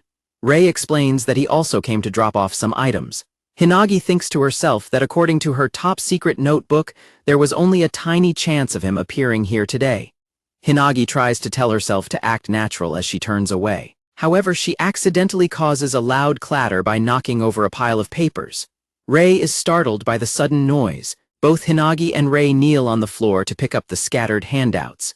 Hinagi apologizes profusely while internally questioning her own clumsy behavior. Ray checks one of the papers and notices it is for Class 1-2. He asks if she is all right. Ray asks Hinagi if she happens to be in the same class as Yuta Tono. Hinagi reacts with total shock at the mention of the name. Hinagi bashfully confirms that she is indeed in Yuta's class. Ray lets out a bright, shining smile and remarks that he knew it. Hinagi is frozen in place as she realizes that Ray is talking directly to her. Ray looks down at the papers and mentions that Yuta is actually his younger brother. Hinagi completely abandons all rational thought as she struggles to process the fact that her idol is standing right in front of her. Ray explains that seeing the class number made him wonder if they were classmates.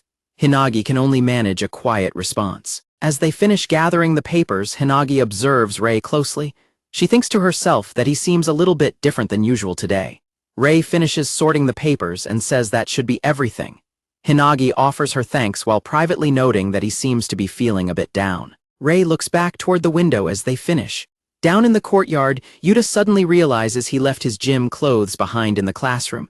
His friends aren't surprised at all by his forgetfulness. From the classroom window, Rei and Hinagi look down and spot Yuta. Rei notes that his brother seems to be heading home already.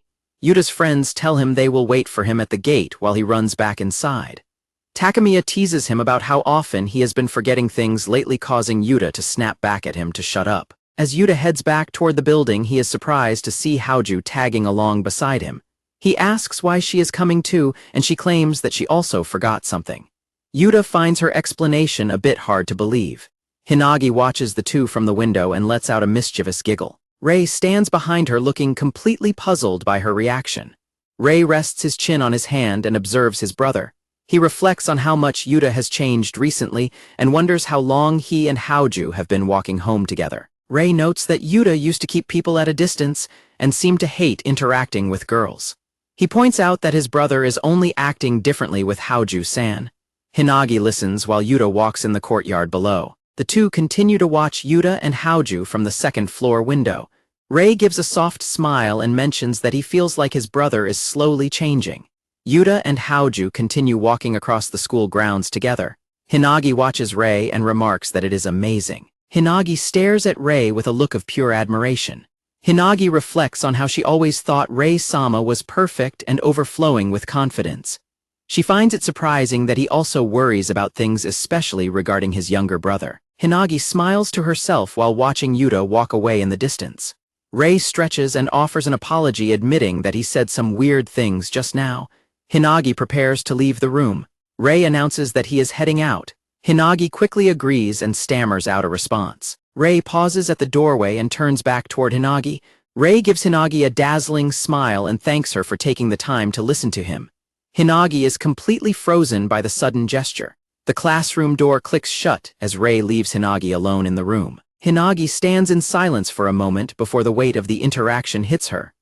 She realizes she actually got to talk to Rei-sama for a long time, and her face begins to twitch with uncontrollable excitement. A massive roar of joy echoes across the school grounds as Hinagi finally lets out all her pent-up energy. Rei hums happily as he walks down the hallway, feeling much better after seeing his brother. Some nearby students wonder if anyone else heard the strange voice that echoed through the building. Haoju asks Yuta if he takes his gym clothes home every single time. He confirms that he usually does, though Haoju admits that she often forgets hers at school. Yuta looks through a window and spots Hinagi performing a vigorous victory celebration. He silently notes that forgetting to take clothes home shouldn't count as a regular habit. Hinagi continues her intense celebration alone inside the empty classroom. Yuta is left staring in total bewilderment at the strange display he just witnessed. Haoju asks what is wrong, and Yuta asks if that was Heisugawa doing a fist pump in the room. Yuta quickly looks away, realizing he saw something he wasn't meant to see. Haoju leans in curiously to see what he was looking at. Haoju gets very close to Yuta and asks if there is something inside the room. Yuta grows flustered by her proximity and stammers that there might be something or someone in there. Hinagi slides the door open and asks the two of them what is up. A caption mentions that her victory emote afterglow is lasting for a very long time. Hinagi looks at the pair with a soft, satisfied smile. Hinagi continues to beam with happiness as she stands before them. Hinagi lets out a bright, joyful smile as she basks in her recent success. Hinagi walks away while struggling to keep herself from screaming as she periodically remembers her interaction with Rei. A scrub brush vigorously cleans the floor during a summer pool cleaning session. A caption notes that most people would normally half-ass a chore like this. Yuta wipes the sweat from his forehead as he diligently scrubs the area. He thinks to himself that being lazy is simply not in his nature, even though the summer heat is intense. Two girls approach Yuta and offer to help him with the rough spot he is scrubbing. He flatly rejects their offer and says he doesn't need help. They then suggest chatting instead since nobody else is cleaning seriously, but he shuts them down again. The girls decide to retreat, complaining that Tono-kun is acting very cold toward them. Yuta watches them go and thinks to himself that he knows exactly what their true intentions are. The girls suddenly remember that Rai's class has PE and run off to watch him. Yuta is not surprised, noting that this kind of behavior always happens right before the summer break begins. As more students approach him, Yuta realizes they are all just trying to butter him up to get closer to his brother. He looks visibly annoyed as someone else calls out his name. Haoju shows up and shows Yuta a water sprayer claiming that she has finished cleaning her section. Yuta stares at the device in silence. Haoju begins spraying the water gun and accidentally hits Yuta with it. He yells at her to stop spraying him and asks if she is actually trying to clean with it. She smirks and insists the tool is surprisingly useful. Yuta shouts at Haoju to go get some proper equipment, but she explains that there wasn't any left.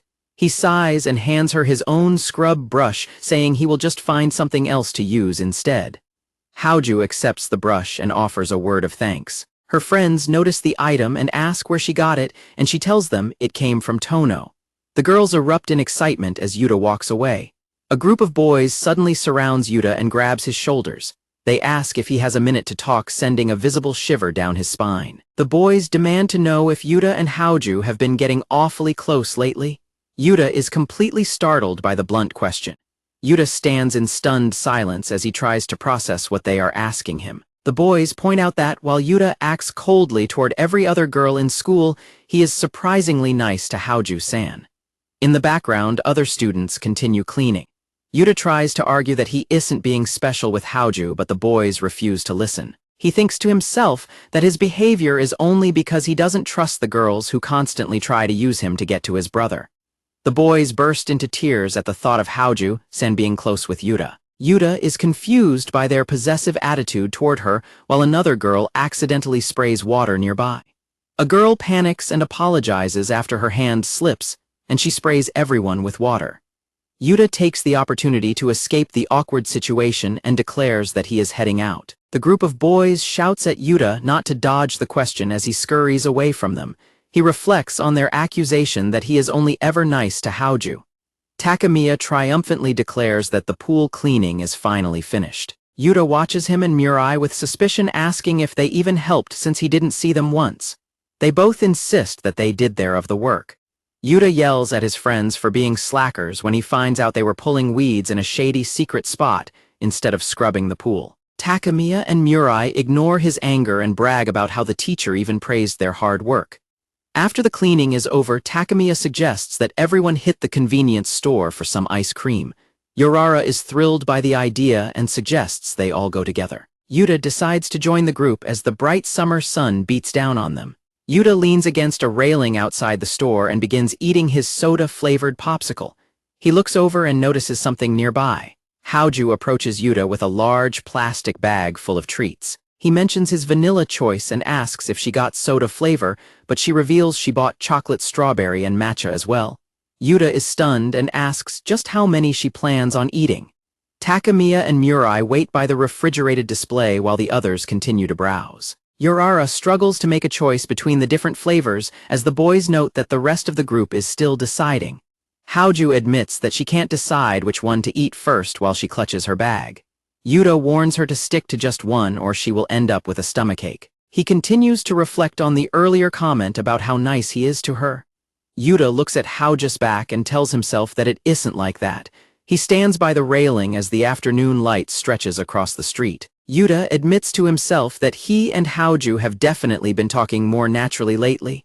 Haoju happily prepares to eat her vanilla ice cream, humming to herself.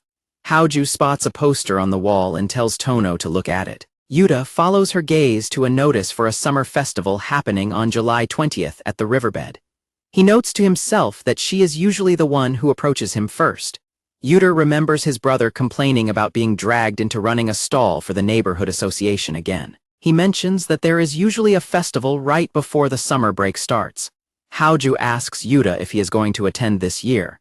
He explains that he usually goes with Takemiya and Mirai, so he will likely do the same as always. When he asks about her plans, she mentions that she would like to go, but Yurara has been busy lately. Haoju looks away and says that maybe she will just skip the festival this year. Yuta remains silent and clenches his fist as he continues to eat his popsicle. He stands apart from Haoju while the cicadas buzz loudly in the trees above. Yurara and Takemiya run up to their friends and apologize for making them wait. Yuta considers making a suggestion but decides against it. Haoju points out that Yuta has almost finished his popsicle already. Takemiya suggests moving to a cooler spot nearby. Yuta pauses and looks back toward the group as they start to head off. Yuta remains where he is while the heat sizzles beneath his feet. Haoju turns back and asks if something is the matter. Yuta's heart pounds as he watches Haoju eating her ice cream. He starts to say something but finds himself unable to finish the thought. Yuta hunches over with a red face and wonders what he was even trying to say to her just now. Haoju stares at Yuta and warns him that he needs to eat faster or his treat will melt away. Yuta reacts in shock to her close observation. At the convenience store, Yuta announces he will wait outside since he has already made his choice. Takemiya is impressed by how quickly he finished. Takemiya remarks that it is much more fun to take one's time and struggle over which item to buy. Haoju soon joins Yuta outside stating that she has also finished her selection. Takemiya is stunned to see that she was just as fast as Tono. Takemiya reflects on how the two of them seem to a talent for quick decision-making. A caption identifies Murai's pick as a container of strawberry shaved ice. Yurara's choice is revealed to be a soft-serve ice cream cone. Takemiya's selection is shown to be a bottle of ramyun. When Yuta asks what Haoju picked, she reveals she just bought all the flavors she wanted. Yuta tells her that just means she is actually very indecisive. A caption notes that despite appearances, their decision-making styles are not actually alike. Haoju asks Yuta about the extra bag hanging from his backpack. He explains that he used a separate bag to carry his wet clothes and shoes from the pool cleaning. Yuta explains that he would hate for his textbooks to get wet.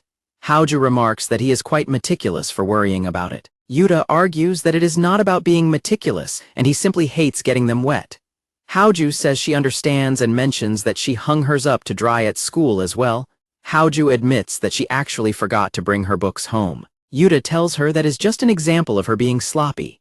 A summer festival is in full swing at night with various food stalls like shaved ice and fried chicken. Fireworks boom in the sky as crowds of people walk through the grounds. Someone takes a big bite out of a festival snack. Murai enjoys his sweet cotton candy and declares that nothing beats festival food. Takemiya points out that Murai always picks cotton candy first. Yuta watches them with a skeptical look. Murai and Takemiya ask why Yuta's cotton candy is the only weird-looking one and why he had to buy one too. Takemiya teases him by saying he looked like he wanted some back in middle school, but Yuta loudly denies it. Yuta takes a bite of his bird-shaped cotton candy and thinks about how his friends are extra hyped this year. Nearby girls scream with excitement while Yuta reflects on how the three of them came to the festival again. The group notices an incredibly long line at a yakisoba stall. Murai comments on how popular it seems to be. A handsome man orders 5 helpings of yakisoba while a girl nearby swoons. Murai and Takemiya try to see what is happening while Yuta realizes who is at the stall. Yuta looks shocked and suggests they should come back to the stall later since it is so crowded. Murai and Takemiya agree to circle back as they turn away. Yuta remembers Haoju mentioned that she might skip the festival this year. Yuta looks at the festival banners and assumes that Haoju ended up not coming after all. Yuta stops in his tracks when he sees a girl in a yukata eating takoyaki. Haoju sits on a bench by a takoyaki stall and calls out to Yuta as he walks past. Yurara spots Takemiya and his friends and calls out to them excitedly. Haoju confirms that she came to the festival with Yurara. Yuta remarks that Haoju actually made it after all. Haoju explains that Yurara was the one who invited her. In the background, Takemiya and Murai compliment Yurara on her yukata and she happily offers her thanks. Yuta quietly admits that it is good she came. Haoju agrees while she continues to munch on her takoyaki. Yuta reflects on the fact that Haoju ended up coming and feels a strange sense of relief about it. Haoju asks him why he doesn't wear a yukata to festivals. He argues that one wouldn't suit him anyway, but he trails off as he looks at her yukata. Haoju turns toward him and asks what he was going to say. Yuta looks away with a bright red face. Haoju leans in and asks what is up, but Yuta quickly claims it is nothing. They stand together near the takoyaki stall as the festival continues around them. At a shooting game stall, Yurara screams in frustration because she cannot hit any of the prizes. Murai watches her struggle and comments on how tough the game is. Takemiya tells Murai that it is his turn to play. Murai is surprised by the sudden nomination. Yuta reflects on how he somehow ended up touring the stalls with Haoju and the rest of the group. Murai notes that these games should be left to experts while Haoju continues to eat. The sounds of successful shots echo through the stall as several prizes, including a box of milk caramels, are knocked over one after another. Yurara is completely amazed and shouts that Murai is incredible for hitting all the targets. Murai looks down bashfully while the shopkeeper looks on in disappointment. Yuta notes to himself that Murai is surprisingly skilled at games like shooting. The group begins to move on as the stall staff thanks them for playing. The group stops at a water balloon fishing stall. The worker hands a fishing hook to Haoju, who looks at the colorful balloons floating in the tub. The stall worker asks Yuta if he wants to try a turn for 200 yen. Yuta begins to decline, but Haoju asks what he is doing and mentions that the worker recommended he play too. A variety of brightly patterned water balloons float on the surface of the water waiting to be caught. Yuta and Haoju both crouch down and begin carefully fishing for the balloons. Yuta wonders to himself why he even agreed to do this in the first place. Haoju encourages Yuta to do his best. Yuta thinks about how childish water yo-yos are while realizing that Haoju is actually very invested in the game. Haoju asks Yuta which balloon he is aiming for. He admits he doesn't have a specific preference but picks out the red one as a choice. Haoju offers a word of approval. Haoju points to a specific balloon and says she wants that one. She explains that she has never actually caught one before and wants to give it a try. Yuta looks at Haoju and realizes that her lack of experience is the reason she is so excited about the game. Both of them let out various exclamations as they struggle to catch the balloons. Yuta grows flustered and thinks that they are sitting much too close to each other. Haoju remains completely focused on her task while Yuta watches her in silence. Yuta tells Haoju to watch him and moves his hand toward the water. Yuta explains that moving the submerged rubber band makes it much easier to grab. Haoju tries the technique and agrees that it makes the task way easier. Yuta sits back for a moment and thinks to himself. Yuta reflects on how he always ends up following Haoju's lead even though he doesn't usually do things like this. Haoju suddenly calls out his name to get his attention. Haoju successfully hooks the balloon she wanted and tells Yuta to look. Yuta stares at Haoju as she holds the dripping balloon close to his face. Haoju excitedly declares that she finally got it while holding the prize between them. Yuta turns away with a red face and tells Haoju that she is way too close. The stall worker congratulates them and asks if they both managed to get a balloon. The night sky is filled with stars above the crowded festival grounds and rows of food stalls. Takemiya, Murai, and Yurara shout that festivals are the absolute best. Yuta and Haoju stand in front of them with Haoju focused on eating her snack. Yuta reflects on how exhausting this year's festival feels. Murai and Takemiya talk about how they have visited almost every stall except for the one with the massive line. An announcement over the speaker system informs everyone that the fireworks show will begin soon. Yurara offers to lead the group to a good hidden viewing spot she knows. The rest of the group excitedly runs off toward the secret spot. Haoju stays behind completely distracted by her food, and Yuta wonders if she was even listening to the plan. Yuta looks back at his friends and points out that they are going to get left behind if they don't move soon. Haoju points in the wrong direction, leading Yuta to conclude that she definitely wasn't paying attention earlier. He thinks about how absent-minded she is as they begin to follow the others. Yuta watches Haoju as they walk and finds himself questioning why he feels the way he does in this moment. Yuta realizes that he simply cannot bring himself to leave Haoju's side as they navigate the crowded festival grounds. Yuta's phone starts to vibrate in his hand, catching his attention as they walk past the food stalls. Yuta looks down at his phone screen and is surprised to see an incoming call from his brother. Haoju spots a shaved ice stall and comments on how delicious the treats look. As they continue walking, Haoju's attention is immediately grabbed by a teppanyaki stall. Haoju notices an okonomiyaki stall next and notes that the food there also looks very appetizing. Yuta watches as Haoju is drawn toward the food like a magnet. He realizes that she is only reacting to the various types of food available at the festival. Haoju sees a cotton candy stall and asks Yuta if he wants to get one as well. He informs her that he just finished eating some from that very same stall earlier. A vendor shouts for people to come buy cotton candy. Yuta mentions that for some reason he was only given a chick-shaped one. Haoju notes the shape and decides to go buy one for herself. Yuta is stunned to hear an explanation that animal-shaped cotton candy is currently a special treat intended for elementary schoolers. The vendor adds that they might make animal ones for older students too, depending on their mood. Yuta slumps in gloom while Haoju munches on her snack and tells him not to worry about it. A caption highlights the specific water yo-yo that Izumi successfully caught earlier. Haoju bounces the yo-yos around happily, earning the nickname Happizumi. Yuta warns her not to get carried away or she might end up hitting someone. Haoju accidentally smacks Yuta in the face with a yo-yo, leading to the nickname Careless Yumi. Yuta shouts in pain while she offers a quick apology. Haoju looks down with a regretful expression, now dubbed Regrets-Yumi, and admits she was having too much fun. Yuta realizes he is far too soft to even get mad at her. Rei stands near a yakisoba stall and apologizes for calling Yuta out so suddenly. Rei explains that the person running the stall threw his back out while cooking, so the stall is temporarily closed. Yuta tells him it is fine while he watches the noodles sizzle. Rei looks completely spent as he stands among several other exhausted members of the neighborhood association. Yuta asks what happened and notes that they really have their hands full. Yuta takes over at the grill and begins cooking the noodles. He reflects on how he told Takemiya and the others that he had to leave for a bit to help out. Rei asks if Yuta is here with friends today. Yuta looks away and claims that they are more like classmates. Rei watches him with a small knowing smile. The two work together to finish the current batch of food. Rei suggests wrapping things up quickly, and when Yuta asks if there is anything else to help with, Rei tells him to go take a break. A large stack of packed yakisoba containers sits on the counter. Rei thinks to himself that Yuta's homemaking skills are off the charts as they finish packing the commercial use boxes. Rei tells Yuta to make sure to apologize to his friends for the sudden interruption. He hands over a container of yakisoba, explaining it is a treat from the store owner for all of Yuta's hard work.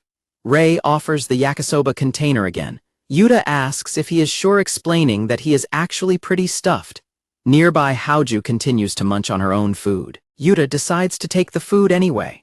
Rei watches him and remarks that Yuta has changed, which leaves his younger brother looking confused. Rei gives a warm smile and adds that Yuta just seems like he has been having a lot of fun lately. As Yuta walks through the festival with his bag, he repeats his brother's words to himself. He wonders if he really has been having more fun lately as he looks around at the stalls. Yuta tells himself he needs to get back to Takemiya and the others. He remembers that Yurara said she knew a good hidden spot to watch the fireworks, but he pauses as he realizes something. Yuta stops in his tracks with a dazed expression. He realizes he has no idea where the spot was actually supposed to be. Yuta growls in frustration because he totally forgot to ask for the location earlier. He decides to give up and tells himself that the view will be the same from anywhere anyway. Yuta looks through the crowd and spots Haoju leaning against a large pillar by herself. The two make eye contact and both look startled to see each other standing there. Yuta walks over and calls out Haoju's name. She turns toward him as he approaches the area near the mask stall. Yuta asks Haoju what she is doing there. She explains that she was waiting for him, leaving him flustered and wondering why she would stay behind. Haoju mentions leading him back to the others and checking out more stalls on the way. Yuta thinks to himself that the food stalls are definitely her real reason for waiting. Haoju looks at her phone and realizes she forgot to ask Yurara where the spot was. Yuta sighs and asks what she even came back here for if she didn't know the way. Haoju stares at her device with a confused look as she tries to use it. Haoju notes that the signal is terrible and she cannot reach their friends. Yuta checks his own phone and sees it has no service, either guessing it is due to the large crowd showing up for the fireworks. Yuta thinks to himself that meeting up with the others is going to be tough. He considers just calling it a night, but he stops when he looks over at Haoju. Haoju suggests that their friends headed down a specific path and says they will probably run into them if they keep walking. Yuta offers a quiet agreement. The two continue walking through the festival grounds. Yuta tells Haoju not to get lost, and she replies that she knows. Lanterns hang from the trees as the night deepens over the festival area.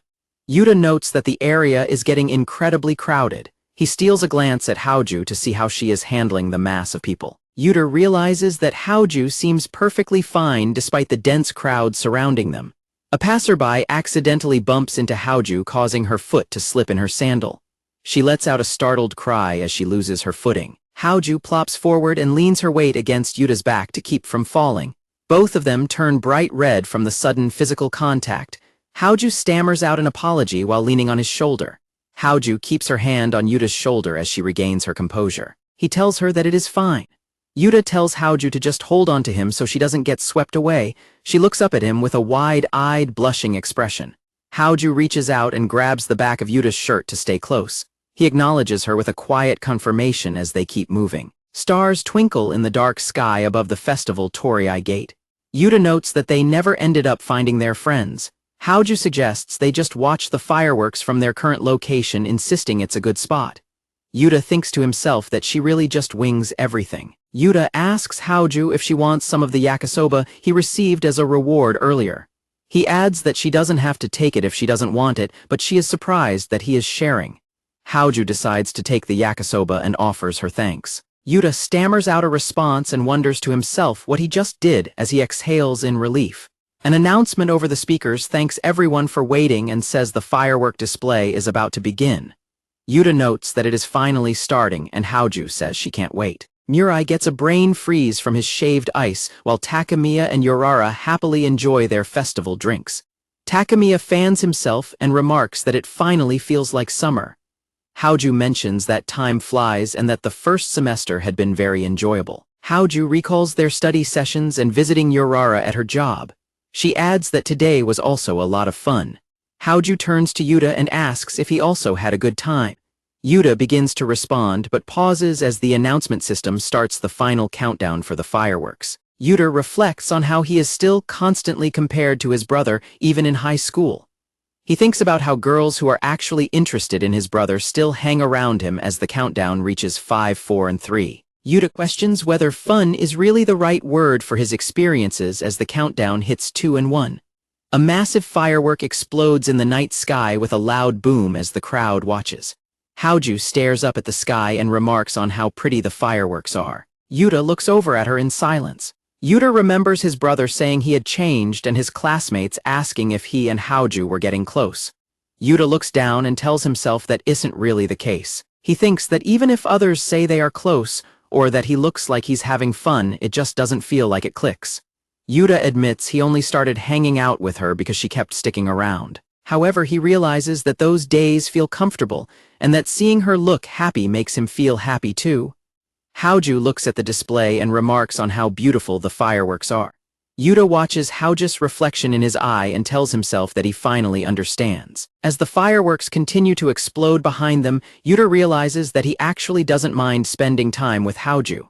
Yuta looks down and remains silent as he processes his thoughts. Yuta thinks about how he won't be able to see Haoju like this once the summer break officially begins. Yuta clenches his hand into a fist and asks Haoju about her plans for the summer break. She admits that she doesn't have anything special planned. Yuta tells Haoju that if she is okay with it, he has a suggestion to make. Yuta asks Haoju if she would like to go somewhere with him over the break. Haoju looks over at Yuta with a surprised expression as the crowd around them cheers. Yuta considers making an excuse and backing out like he usually does, but he decides against it. Haoju asks if there is a specific place he wants to visit. As a large set of fireworks explodes in the night sky, Yuta explains that it's not about a specific location and that he simply wants to see her. Both Yuta and Haoju look away from each other with very red faces. Yuta starts to panic and tries to clarify his statement, saying it's not exactly what she thinks but also kind of is. He struggles to explain what he's trying to say while Haoju watches him and giggles. Haoju gives a warm smile and says that she feels the same way about wanting to see him. Yuta notes that his heart is beating incredibly loud. Yuta walks through the grass and tells himself that this feeling is only happening because of the current situation. Yuta looks stunned as a firework trail streaks up into the dark sky. He admits to himself that he is currently doing something he is completely unused to. Large fireworks explode over the riverbed and reflect on the surface of the water. Yuta reflects that the booming sounds of the display suddenly feel very distant.